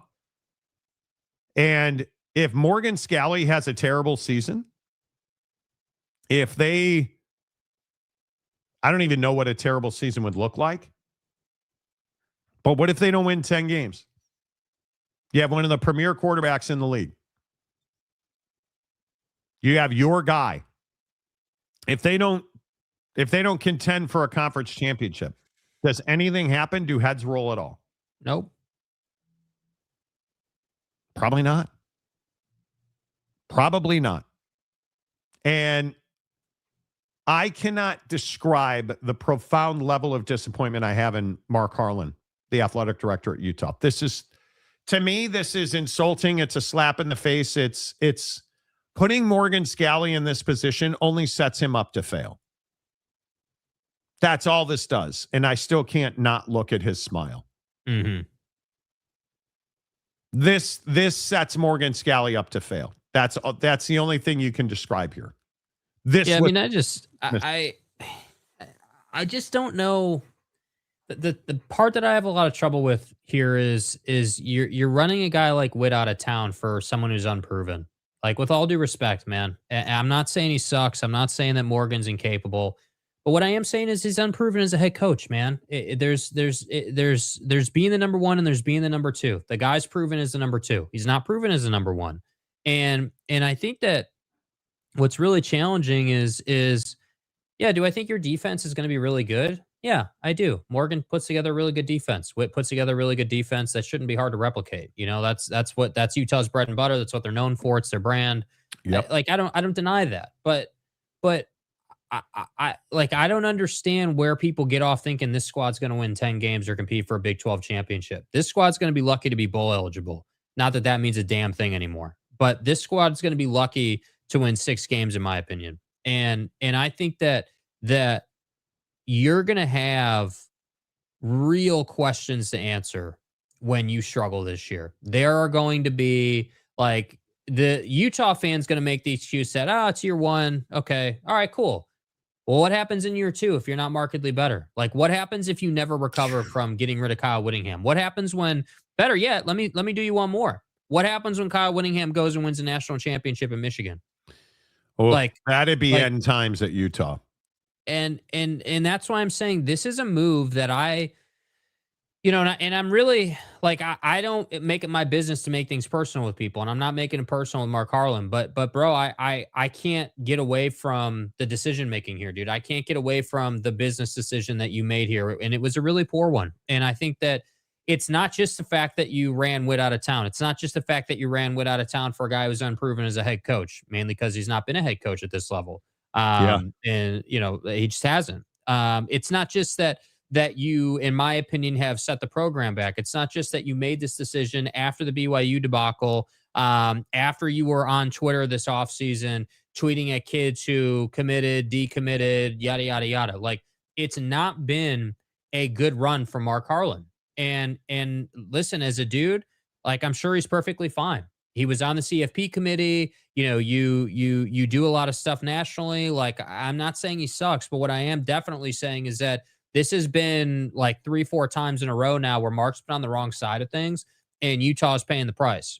And I just don't understand how, in a time when, quite frankly, winning in college football is all that matters, how are you taking this far of a step back? How are you in what information or what picture did you see that said, yeah, Morgan Scalley should be considered an equal to Kyle Whittingham? Because I agree completely with you. What position does this put Morgan Scalley in? What position does this put him in to allow him to succeed? So let me get this right. If dude doesn't win 10 games or compete for the conference in year one, he's considered a bust. If he doesn't have a massive recruiting class right here, right now, they're not going to come close to winning 10 games. And his predecessor went to a higher profile job in the Big Ten where he's got more access, more money, and a better TV deal. And you think that's going to work out well for you? Like, I can't get down with this and be like, yeah, dude, Mark, you've made a lot of great decisions lately, because you haven't. And it's not, again, I'm not saying you're a bad guy, but you just haven't made great decisions. Yeah. You know what, Jeremy? Yes, that's exactly right. This goes back to, they stole it from us. The Holy War 2 years ago. Hell, look how bad the basketball program's been consistently for how many years now? He's never been to a tournament as Utah's athletic director. You understand that, right? How on earth have you paid this much to guys to not coach Utah basketball? How bad has this team been? And now you forced out Kyle Whittingham. And it's wild to me. Yeah. It is. It's wild to me. If I were Utah, I'd pay Urban Meyer to be a consultant. Why? Okay, see, you don't that's bring just, in, you just, again, guy, you have no frame of reference. You don't bring in a guy of that character to the University of Utah. Do you understand that Morgan Scalley and Urban Meyer are friends and they already talk? You're not going to pay him to, yeah, bro. You should be. And I think this is a critical time for Morgan Scalley. Morgan Scalley cannot sputter here. Morgan Scalley cannot, under any circumstance, get off to a bad start. You had better have your entire life put forward to win every single rep of spring ball, because again, and we can go conjecture and opinions. You're not close. As a point of fact, you are not close to the best roster in the Big 12. And if we're really getting down to brass tacks, you're half as talented as BYU is right now. And you look at Bear Bachmeier at BYU. My belief is he will be a Heisman Trophy contender. Did you see the picture that I tweeted? And I should have got it. I apologize. I didn't. I'll try to find it. Did you see the picture of Bear Bachmeier standing next to Jake Retzloff? Did you see that photo? Here it is right here. I'll get it. Look at how much girth Bear Bachmeier has put on, you guys. And I know that Jake, what am I going to say? That I hate Bear Bachmeier. No, that Bear Bachmeier is going to have a massive season.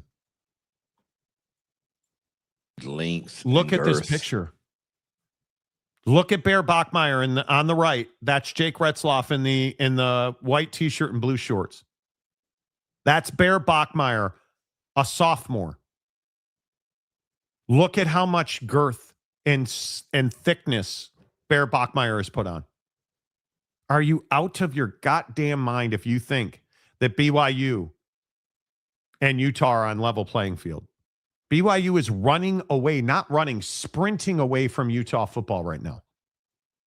Recruiting, talent development, strength and conditioning. Where's the strength and conditioning coach at Utah? Oh, that's right. He works at Michigan now. Look Which at I think this is picture. another talking point, like, yeah, I agree. Bear looks good here. He's doing what he needs to do. But I have to say, like, the other part of the Harlan thing and just comparing these two programs, like nobody at BYU was pissed that Jay Hill left.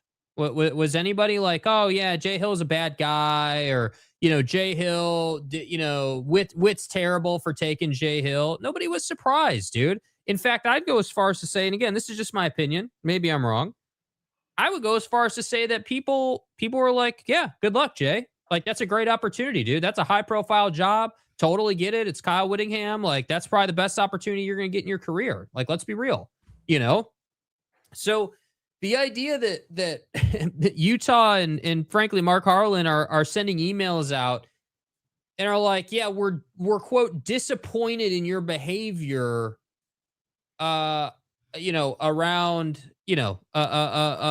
this process, and you stole our coaches, and it's victimhood at its finest, dude. And I just think that any Utah fan that wants to talk about or wants to run from accountability on this and wants to run from just telling it how it is, like, I don't have respect for you, dude. Like, tell it how it is, man. Own the fact that your athletic director messed this up. Own the fact that Utah football is going to take a step back this year. And if they don't, Morgan will have done a hell of a job and will be in contention for coach of the year. But I don't think it's fair to be like, yeah, Morgan, dude, go out and win us double-digit games this year in year one, not just as Utah football's head coach, but as a head coach at this level, his first ever season. You expect, bro, to go out and win the Big 12. Go out and get 10 games. Come on, dude. This is a terrible look. This is a terrible look, man. Like, it is. This is a really, really bad look. I mean, it is. I really don't understand where Mark Harlan's gone. And I really get burned I really out don't understand. Dude, I get burned out on Utah fan. And I know it's not all of Utah fans. I'm not saying it's all of you. But there is a large swath of vocal Utah fan that wants to be like, oh man, Dybantsa's ass, and BYU is X, Y, and Z. But hey, don't look at what we got going on over here. There's nothing to talk about with us. It's fine. Jake, it's ridiculous, dude. Jake, it's Joe Biden's fault. Okay. Yeah, listen. Dude. It's Joe Biden's fault that AJ Dybantsa is going to the draft and that Richie tore his ACL. Like, come on, dude. Utah fan needs to mature a little bit, needs to grow up a little bit, and be accountable for the fact that you know what, like, yeah, the past couple of seasons under Witt have been really tough with injuries and the Baylor thing, and there have been some bumps along the road that were out of your control that really were ill-timed. I agree with that. But we've kind of graduated from that portion to now, hey, you're doing real self-damage here with the decisions you're making, and it's quite frankly only a matter of time until we're talking about either your AD or your head coach being replaced again. And I'm saying that conversation is going to happen inside of 3 seasons under Morgan Scalley. You're exactly right. I mean, this is when have you ever seen something like this happen and it go well? When look at Baylor. Look at, like, when athletic directors go bad and they make bad decisions repeatedly, you're at TCU and you don't like you're keeping a bad football coach. You're at Oak State, you're keeping a bad football coach. Yep. You're making bad decisions again and again and again.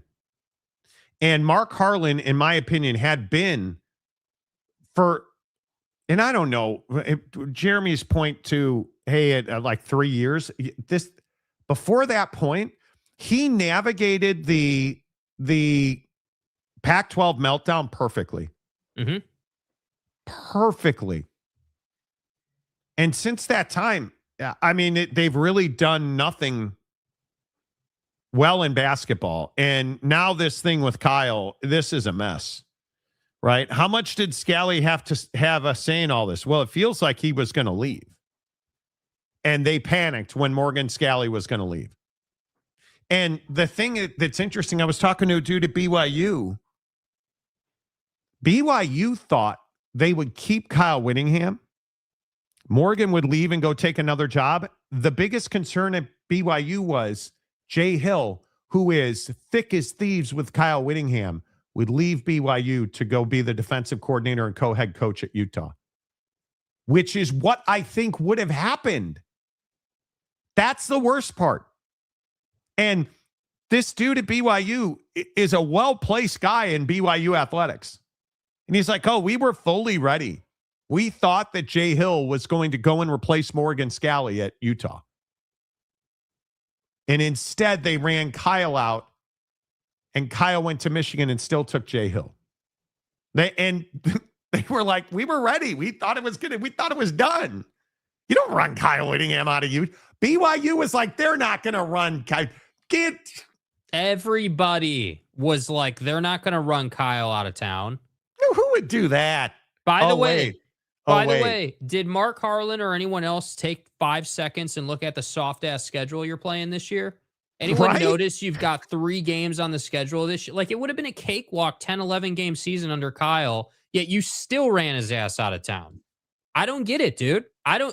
Yeah, I guess so. Maybe I'm just stupid, dude. Maybe I just don't see the writing on the wall that you just got rid of an all-time great in the Big 12 and in the Pac-12 for a guy who has 0 experience as a head coach and frankly is a really good DC. And I guess your timing was, yeah, we have a soft schedule. We've got like, what do you have? Like, I think 3 legitimate games. The rest of them are like Colorado and West Virginia and like games that you really should win no matter who's your head coach. And you understand that to compete for the Big 12, you're going to have to be a 1-loss team on that schedule. Like, you're going to have to be like right there the whole year. And the problem is, and what I don't think Utah thought about with this, is you're going to run into BYU. Like, let's say you go undefeated, but you lose the Holy War. Like, you win all your other games, but you lose the Holy War. And then you run into them into the championship game. Like, it's crazy. Can you imagine? The optics would just be sensational, bro. Like, I don't know, bro. I'm just telling you, man. Like, it's you can't make these kind of decisions and expect good things to happen. And I see, I get Utah fan on my Twitter and like in our comments section right now, all uppity about like, oh, you guys are just freaking out. You hate us. You hate Utah. This is a BYU show. Bro, I'm not getting This is a BYU show. I'm not getting loose or excitable about Utah for no reason. You guys just want to sit here with your head in the sand and say, oh, no big deal. No big deal. It's not a problem. Like, our head coach just went to Michigan and we were left to deal with the consequences of that. We're not going to talk about the fact that he took all of our quality coaching off of our staff, or that we have a head coach that has no experience, and that the whole program hinges on Devin Dampier, somehow having another good season, even though his offensive coordinator is no longer there. Like, no, we're not going to talk about that. We're not going to talk about that you lost the Fano brothers to the draft. Wait. You understand this was a 2-loss team. Yeah, it's not like you were ass. This was a 2-loss team, man. Like, and I look at BYU, also a team that, in my opinion, what it is, I think BYU is significantly better. I think, and maybe I'm just throat slamming Bear Bachmeier, which is an honor code violation. I get it, but you can't tell me that you believe when you look at BYU's schedule that you think they're going to have a bad or a decline. He is significantly better. But I look at Utah's schedule last year. What were the 2 games they lost? Let me look at last year. Obviously, Texas Tech and BYU. Yeah. You lose 2 games last year to the 2 best teams in the conference. And then you ran your head coach out, thinking somehow And this is the question I can't get people at Utah to answer. Why did you do it? And the only answer I get is it was time. Guy, they won 11 games. What do you mean it was time? Like, how could he have improved on this? Well, he could have beat BYU. Okay, but you got to understand, BYU is outspending Utah 3-1. Again, just on that point, not to interrupt you, how long are we going to talk about under Mark Harlan not spending enough money? It's like 3-1 BYU is outspending Utah. The only thing that Utah has, in my opinion, on BYU, and I think it's really close. They don't have to deal with the honor code at Utah. They can recruit anybody they want. That's the only thing, because I got to tell you, even though both of them have crown jewel facilities, like their football facilities are amazing, BYU, far better uniform package. BYU, far better recruiting package. BYU, just say it how it is. Say it how it is. BYU's a Nike school. Yes. That's all you got to say. Yes. That's it. Right? And you look at like, that's what this Jake Retzloff thing with Jake, BYU has handled this Retzloff thing perfectly. Having him back on campus, having him throwing at the pro day, the reconciliation, the healing, the coming together, the forgiveness, if you will.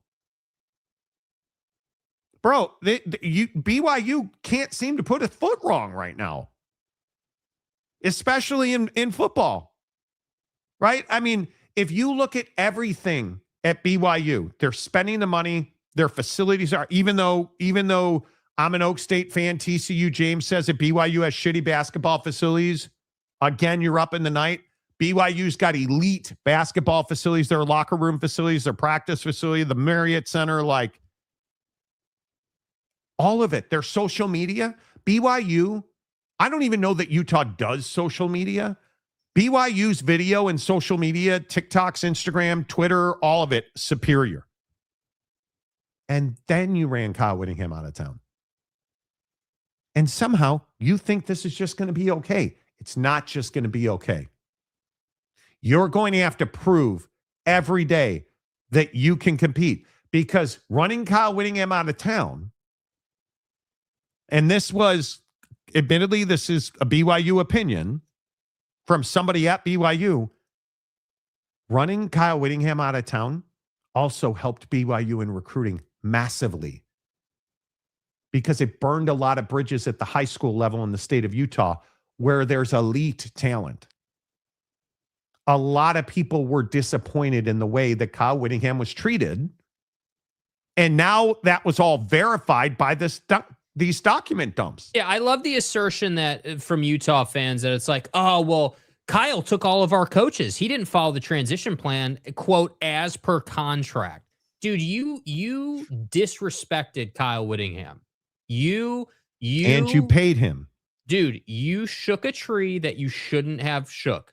And at some point, again, you need to be accountable for it. And I feel like I've been talking about this constantly, but like, why are we as fans just so unwilling to be accountable? TCU wasn't better than Duke. You got your ass beat, be accountable. You lost the game. Hey, you disrespected Kyle Whittingham. You ran him out of there. And then you were pissed that he didn't follow the contract around coaches. All of which, by the way, who had a choice. And the choice they made was to go to Michigan and play for Buddy.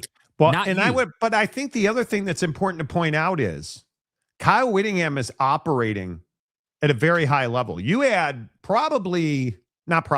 you had his worst season 2 years ago. Yeah, 5-7. Why didn't you fire him then? Because you fired Kyle Whittingham. That's what you did here. Why didn't you fire him then? Great question. Because do you see the mistake that you made by bringing Kyle back last year? He goes 11-2. Because I know he's such a terrible head coach, and he's not. He's over the hill now. And I said what I'll say again what I said a year ago. He completely changed his way of operating. Kyle Whittingham, massive restructuring and rehaul of his offense. brings in the best offensive coordinator and quarterback combination in the country 2 years ago. And they replicate that success at Utah. You have one of the best offensive in the country at Utah last year.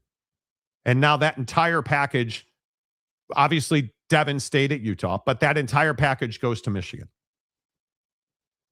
And you lose one of the best offensive linemen in the country to the draft. Like, why didn't you fire him 2 years ago? You should have fired him when he went 5-7. Because it was perfect chance. It's clearly where your heart was at the time. You wanted Kyle Whittingham no longer to be the coach at Utah. And now you're here. It was a mistake. To treat Kyle Whittingham this way was a huge mistake. He should still be the head coach. Morgan, if Morgan had to leave at that point, okay, great. Go. If Morgan Scalley leaves this program because Kyle Whittingham is still the head coach, that tells you a little bit about Morgan Scalley, and you should have let him walk. You should have let him walk. And if it's true that the Garf Family Foundation would not have supported another Kyle Whittingham year, well, what does that say about the support you're getting from them now? I understand. There was never going to be a good time to say goodbye to Kyle Whittingham. It was always going to be about how you say goodbye to Kyle Whittingham. And you insulted him and you fired him. And that's the unfortunate part. Yep. That is and then that to is double the down on unfortunate that, part. you want to talk about BYU. Always. Utah's plan to use female fan to take out enemy QB, well, was about the only thing that worked out for them. I don't know that I would go that far. Bobby Bagels, that was a good bagel. Why do you got see? You know, we gave you this iconic name, and now you got to start talking about bagels again as if I wasn't hungry enough, dude. I mean, I would eviscerate a nice toasted bagel, dude. You know how good that sounds, bro? I would agree. I would eviscerate a nice toasted bagel. So, you know. Oh, you got to be kidding me. What? Well, Wes Miller's leaving Cincinnati. Oh, a North Carolina coach is off the board. Wes Miller has been hired by Charlotte. Wes Miller left Cincinnati to go to Charlotte? Is that a typo? Well, Wes Miller was certainly going to be a candidate if the Carolina job opened. So there's one more off the board. Habitual tree shaking line steppers. Yeah, no doubt. Thomas J. Beck, did you guys see the story at LaGuardia this morning? Oh, my God. What? LaGuardia Airport, New York. An Air Canada commuter plane, which is a jet that's a smaller regional jet, was landing at LaGuardia and hit a fire truck on landing. It landed and it was still going full speed. You know how a plane touches down and you're slowing down? At pretty much full landing speed, it slammed into a Port Authority fire truck. Perfect. At LaGuardia this morning. Terrible, terrible story. TJ Beck, hello, my friend. Utah played the FAFO with Kyle, and the results are painful. I agree with that. Bobby Bagels. I feel bad for Whit. He has to coach at that disgusting football program. Thank you. See? Disgusting football program.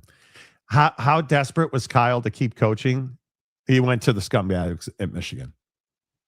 Right? You know he will eventually take strays that aren't for him just because of where he is. Truth.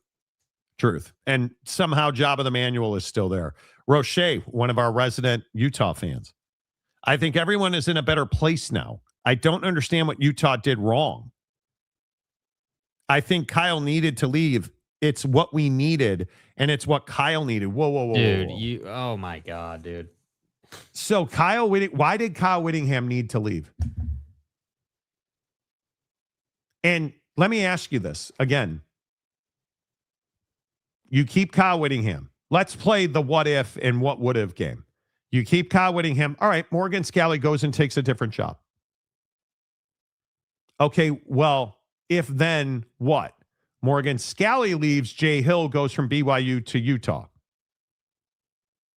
which is what my sources at BYU said they were preparing for. Are you not in a better place with Kyle Whittingham and Jay Hill and Jason Beck? That's the best staff in the conference. Not close. Agreed. Kyle Whittingham, the head coach, Jay Hill, the DC, Jason Beck and Devin Dampier, your offense. Kyle needed to leave?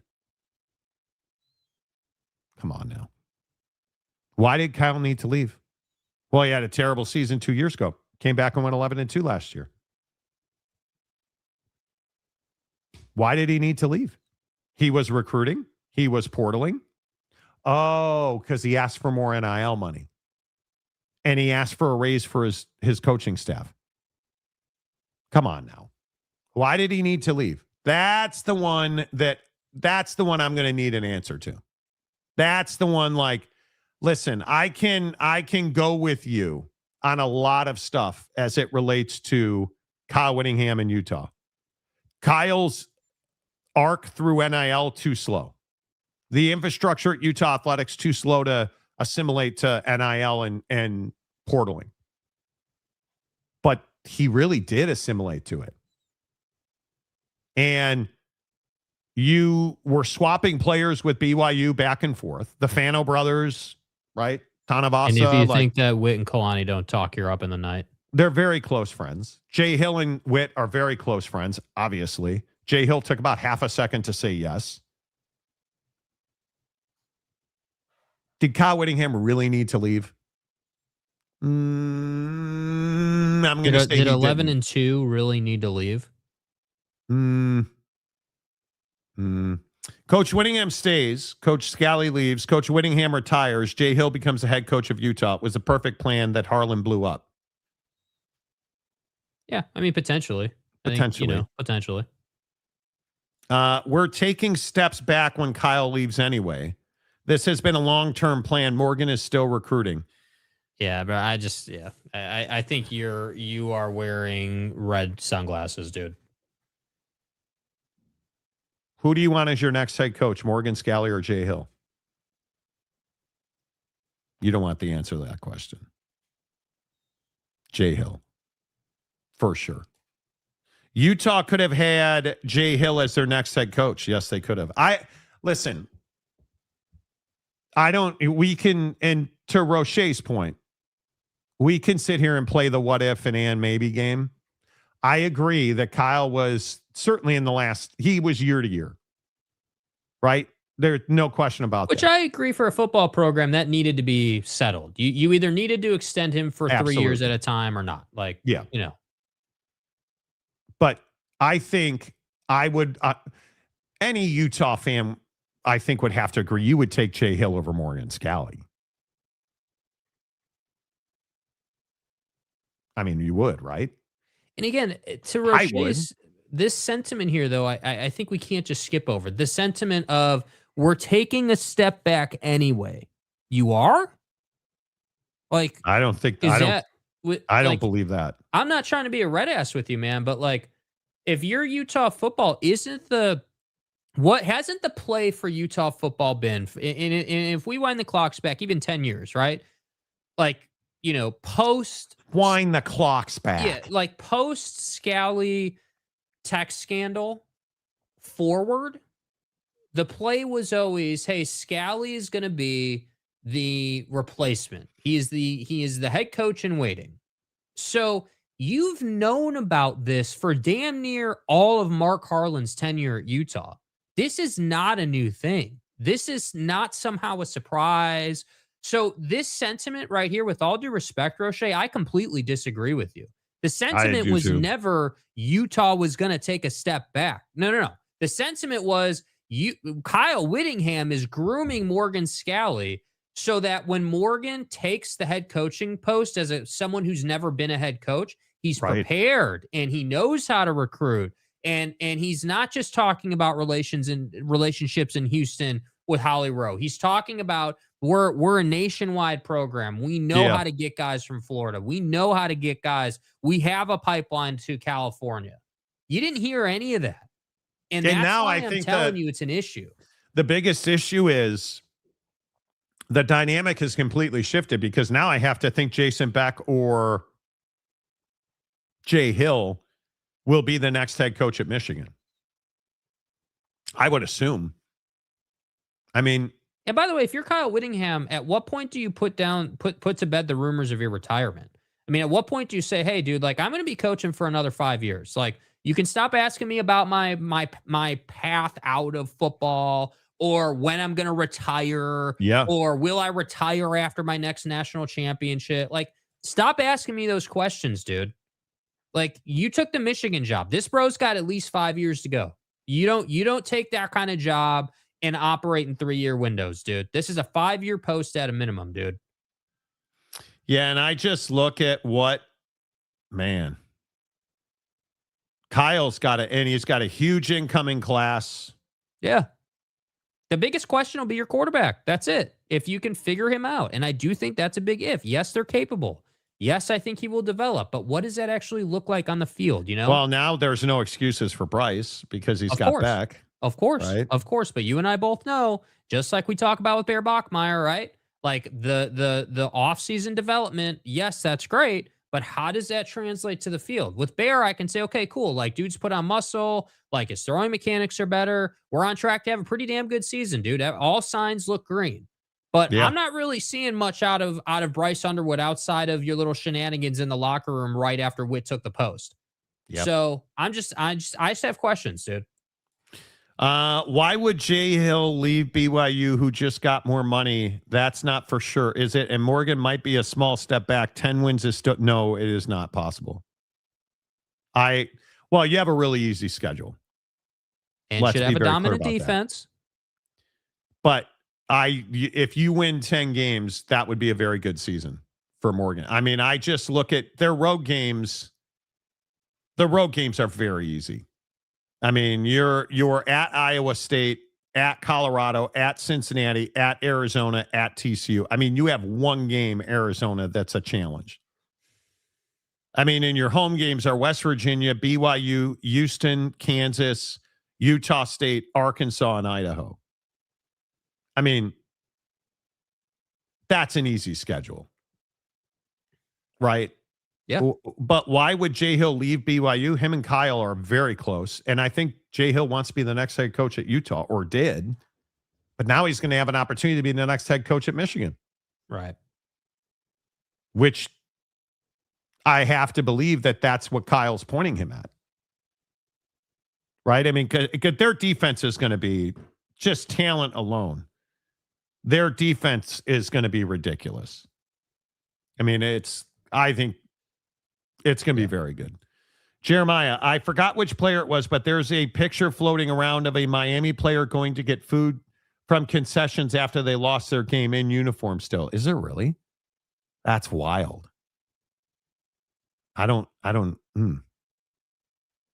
That's very interesting. I haven't seen that. Speaking of teams that look like a monster. Dude. Bros. Get a life. Bros. Man. Come on, man.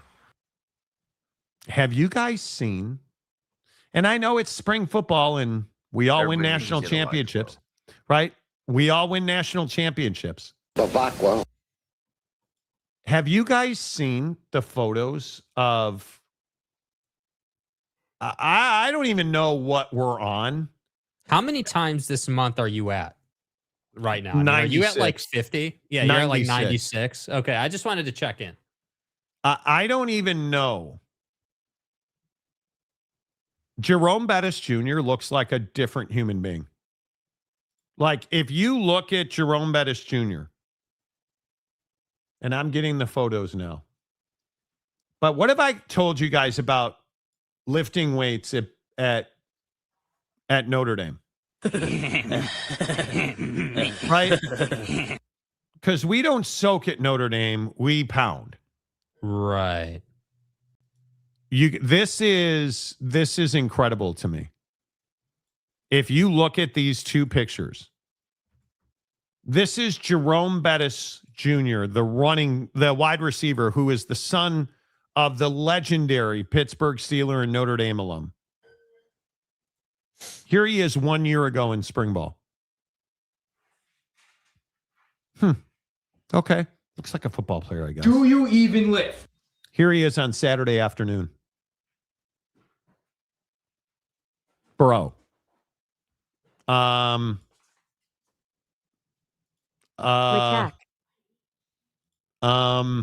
Macaque. Are you what? Dude, I don't know if they're on the Jose Canseco, Mark McGuire plan over there. Dude, peptides. They're on peptides, brother. B12 shots. Yes.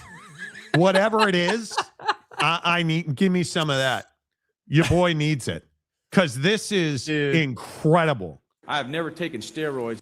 I'm just going to keep telling you. We're coming for your neck. It is wild to me. I'm going to say this again. Look at this video.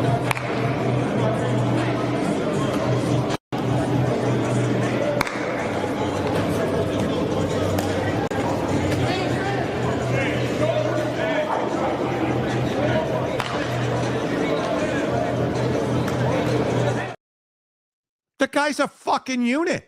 Lidocaine and B12. This is listen, all of us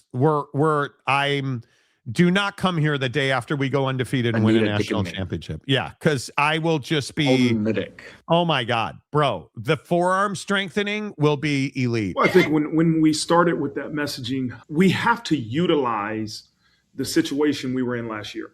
So if we utilize it.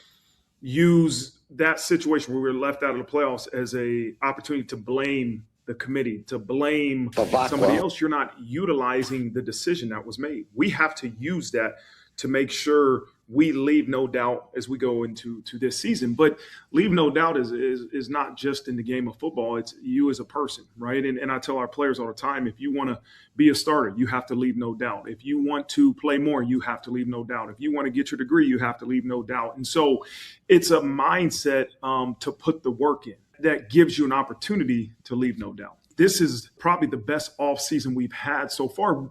Number one is because we've had more time, right? Yeah. To stop playing the last game being in November, you really do a little bit of stuff in December, and to really start your offseason workout right when they get here in January, I think we're further ahead in terms of the development of the team.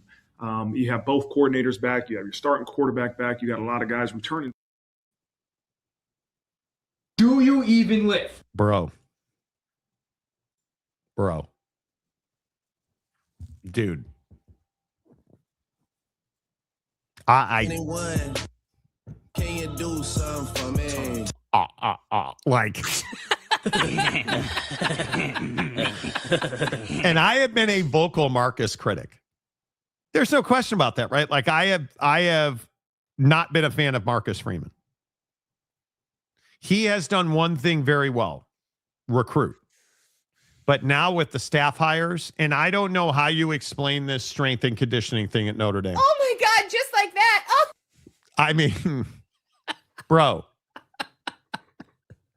I agree, dude. Bro competing for Mr. Olympia in Notre Dame's football program is incredible, dude. You know. He's a hoe, and I want that known. Bro. Yeah, man. Yeah, the minibus. Nice. Bro. Like they're just, let's get naked. Find me some coconut oil. Let's go to work. And girth. Like I don't think I've ever seen Monty that relaxed, bro. The biggest load that we've seen. Ask your mom. I'm telling you right now. Those pictures are AI. They must be. Hey, ChatGPT, can you cook up a photo of the minibus jacked after his off-season workouts? By the way, put some veins on his arms if you don't mind. And just the thing that really stands out to you is the 7-on-7s.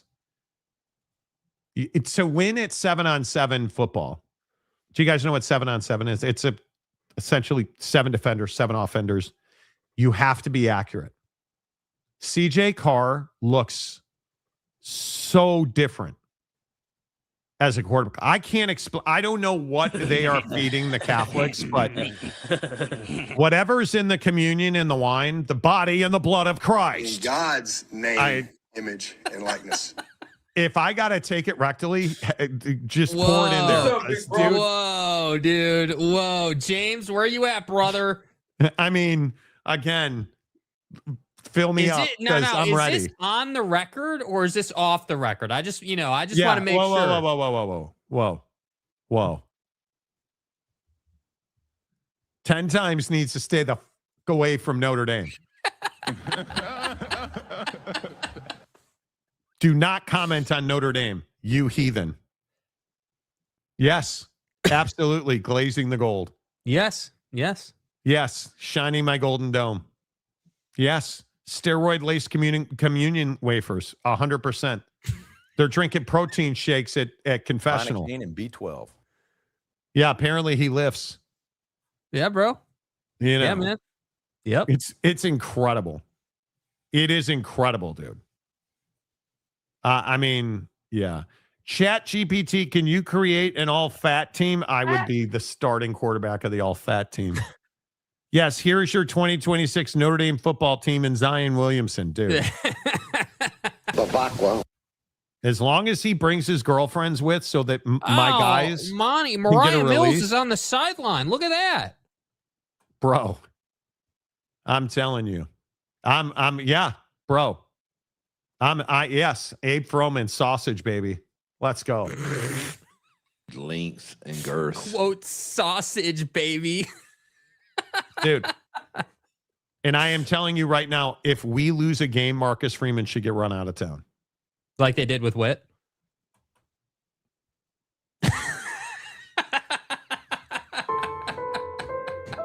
You're such a jerk. Come on, TJ Beck. I'd say check out the short bus, but no one wants to make fun of that, and I hope he is in a good mood and laughs. Oh. Okay. Jeremiah Champion, come on, guys. Do we have to fight? Can we all just at least agree Texas State is a 7?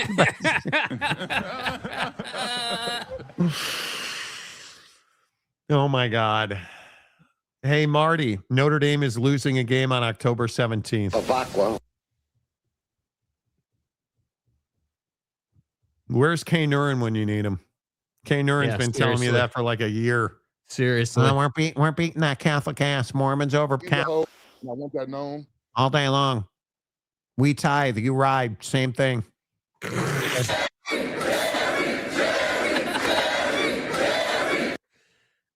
We need to have an Afro Man segment on the show sometime this week. Just saying. What everybody seems to be a little tuned up this Monday morning. Mm-hmm. You know. TJ Beck, you know what the Catholics are eating to get stronger, Monty. You know. Yeah, probably half cows from Costco, dude. That's probably the Notre Dame plan to get fat. Oh, so are we doing that now? Do you have the picture of the half cow? I've got a video on the half cow, bro. Look at this thing. Do you guys buy? Wait, hang on. Let's explain it first, douchebag. So a video popped up on the TikTok machine yesterday of a side of beef for sale at Costco. And I want you to think two things. How much meat can you fit in your car? And secondarily, how much is too much? As Costco has just raised the bar again, a whole side of a cow. Take a look at this. It's $1,900 and it's 375 pounds. Take a look at that picture. So 375 pounds. First off, how are you even getting that thing out of the store? I mean, are they putting a forklift underneath this and bringing it to your truck? Because Lord knows that's not going to fit in a car. But a whole side, is that even a good deal? So I'm not a butcher, but I know a lot of people watching this probably get their own cuts of meat. So a whole half side of a cow, this is a whole half side of beef, it says. How many cuts can you get out of that? And what are probably the best cuts that you can get out of? Costco is known for literally going and just bulk buying beef and meat and everything else. So What are your thoughts about this? Bro, the owner of OnlyFans is dead. Jake, did you see this? Yeah, I just texted it to you. Oh, did you really? Marcus just texted it to me too. Leo Radvinsky is dead at the age of 43. We are deeply saddened to announce the death of Leo Radvinsky. He passed away peacefully after a long battle with cancer. Bro. That's tough, bro. What does That's that do really, for really OnlyFans? tough, dude? Oh, I'm sure they've got a whole contingency plan. Long term, I doubt it does much. So let me ask you. Okay, so cows are going to have to wait. Someone died. Yeah, I think the cows are going to have to wait.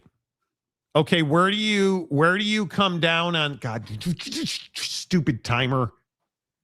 Where do you guys come down on this OnlyFans thing? Like, so is OnlyFans good or bad for America? I mein, in these times, yeah, it's probably helping the economic flow. Just on premise, yeah, probably not great. But how many people have made a gazillion dollars on OnlyFans? How many people have financially benefited? If we're talking about, quality of human being, if we're talking about selling your soul for money, yeah, probably not great. Probably not ideal. You can hate OnlyFans as much as you want.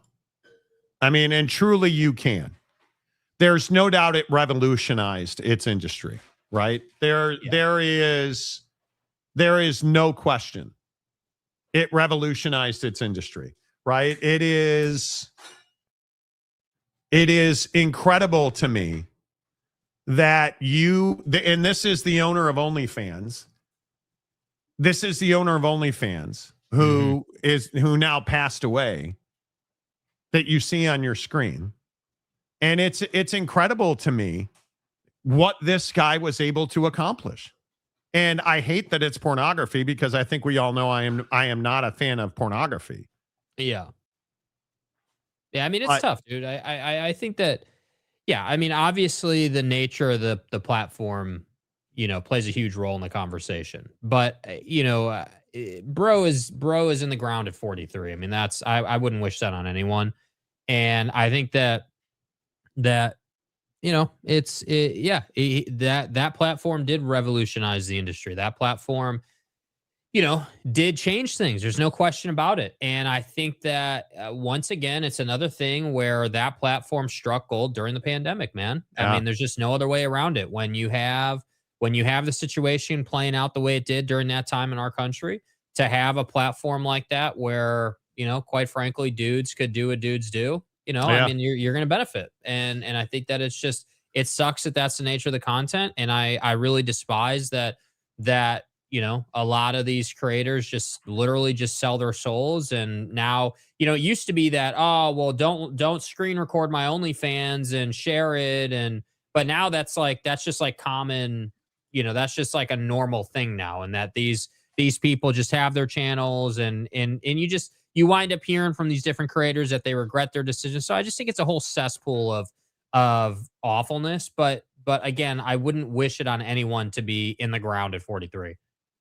Yeah, it's brutal. It is. That's rough to be dead at 43 years old, man.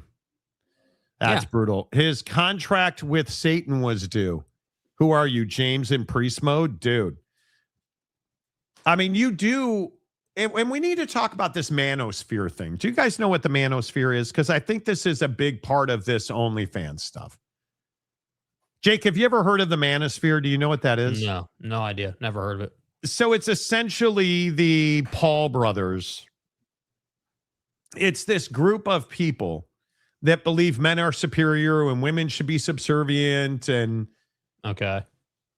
they're clout chasers, essentially. Yeah, clickbaiters. Yeah. That to me is where OnlyFans started, I felt like. And I don't understand this explosion. And there's a documentary my wife and I watched on Netflix about the manosphere. Right. And it is fascinating to me what a bunch of degenerates these dudes are. And they're just doing it because they know you'll click on it and watch their videos and their live streams, and they'll make a ton of money. And they'll live these ridiculous lives promoting OnlyFans performers. Like, one of the things they do is they promote these OnlyFans performers and then rip them and call them hoes, and you have no morals and you're a terrible person. And it's like, I don't know how we got to a place in society where things like OnlyFans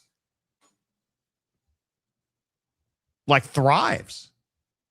It thrives on the fact that we don't have one-to-one relationships. Yes. That's what OnlyFans is. OnlyFans is a place where you can go and not have to connect with somebody physically. Like, it's just a very bizarre thing to me. It's a very bizarre thing to me. I don't know. Yeah, exactly right. I have a conscience and agree with Monty. Porn is a great destroyer of men.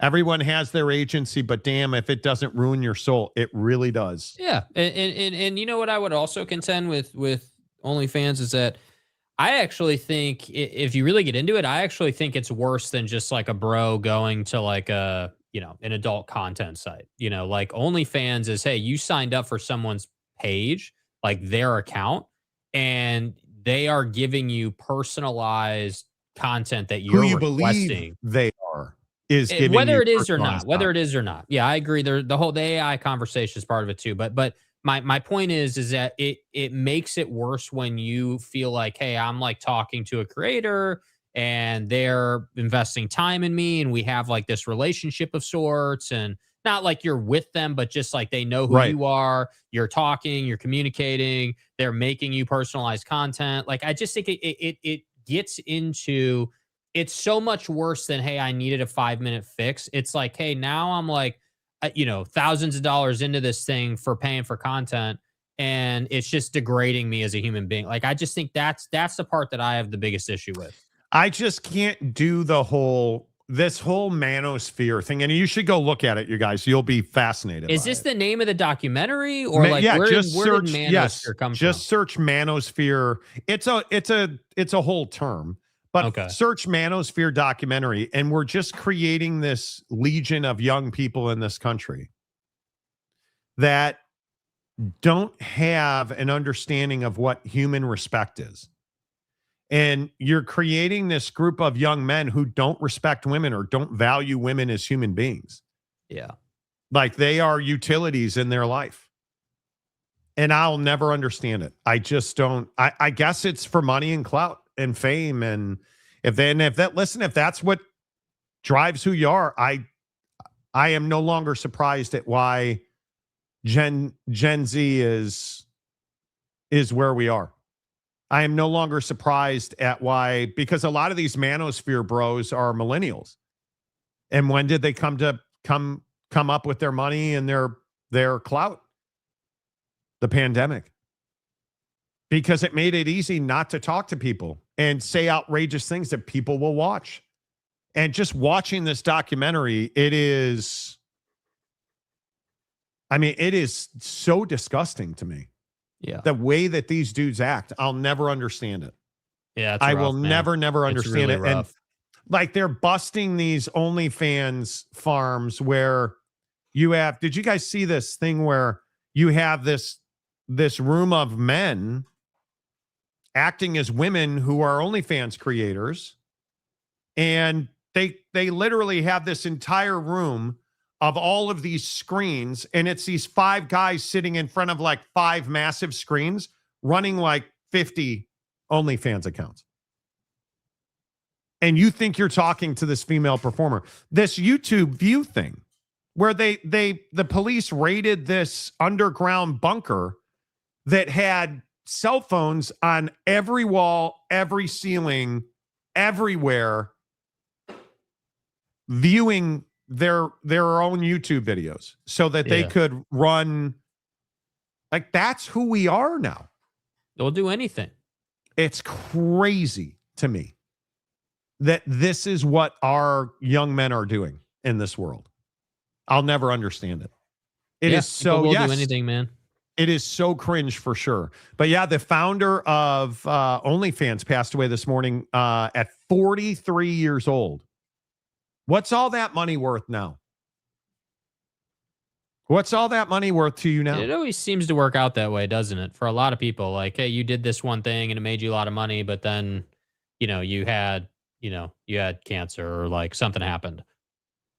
Yeah, it is. It's really tough, man. It is incredible to me how bad it is. Yeah. Small D syndrome is probably the prime motivator for the manosphere nonsense. Yeah, I mean, I just think like if you look at the Paul brothers, I think that they were always, top grade manosphere kind of guys. They were always cringe, making clickbait material, man. And it's one of my big contentions with YouTube and like just doing, stuff like we do. Like everybody seems to want content and live streaming and want all this stuff. But then we just reward all the worst of it. We just reward like, we do. all the terribleness. And it makes it so that, creators who are actually trying to create quality content just don't get what they should. But isn't that where guys like Charlie Kirk and Nick Fuentes came from? Yeah. You can live stream all this hate speech and all these terrible things. And you can say all this terrible stuff and make people feel terrible about who they are. And you're playing because you don't need 1 million people to watch your stuff, right? Like you're getting that and you're playing to the dregs of society who are lonely and don't have a group they can vocalize these feelings in. And then you're creating this new generation of people who don't feel that way, but they hear your terrible words that you're only saying to get clout and money. And then they start believing those things. That's where we've kind of gone, which is just crazy to me. Yeah. It's crazy to me. Any publicity is still publicity to them. I would agree with that. Yeah, I would absolutely believe that. I think it's more complicated. Gen Z men also don't want to date because most women their age are toxic. To them, dating isn't worth the effort for something that probably won't last. I don't know if most Gen Z women are toxic. I don't even know what that means. Right? But I don't know what that means. I think, and millennials are probably the best example of this. We can't relate to other humans on a one-to-one level. We've lost the ability to go out and meet somebody without a dating app, without pre-qualifying them to be our life partners. And now, in this manosphere world we live in, it's women whose only job is to clean the house and raise our kids. Mm-hmm.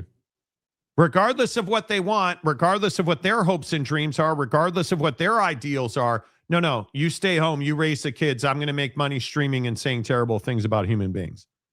And then play it off like I'm a good dude. That's the thing that's hilarious. They're playing it off like they're great entrepreneurs who are doing business and making tons of money, and they're not. They're not great. They're not great entrepreneurs. They're provocateurs. That's that's the truth. Yeah. They get the clicks. They absolutely get the clicks. Yeah. So I guess I just care about being able to sleep at night, Yeah. Yeah. Truthfully, it's just it was just shocking to watch that documentary. And if you haven't watched that documentary, you should. Tomorrow on the show, we got to talk about Tom Brady and Logan Paul. Speaking of the Paul brothers. Did you guys see Tom Brady ball out in flag football? We're going to have to talk about that tomorrow. Bro is still drinking his green shakes, I'm sure. Apparently. Because he looks, dude, Tom Brady, if you want a role model, Tom Brady's got to be up there, right? Has to be. Dude, he looks so good. And he can still throw that football, man. The Monty Show is always presented by The Advocates at theadvocates.com. Call The Advocates first. You guys, when you get in an accident, when you've been hit on your motorcycle, when you have gotten in an accident with a semi-truck, you got hurt at work, call The Advocates. Call them now, call them first. And trust me, they're going to fight for you. And you have no risk. You get clear risk-free advice because you never reach in your pocket to pay the advocates at theadvocates.com. 24/7, 365. Make sure you tell them you heard about it on the Monty Show. Until tomorrow, say goodbye, Jake. Goodbye, Jake.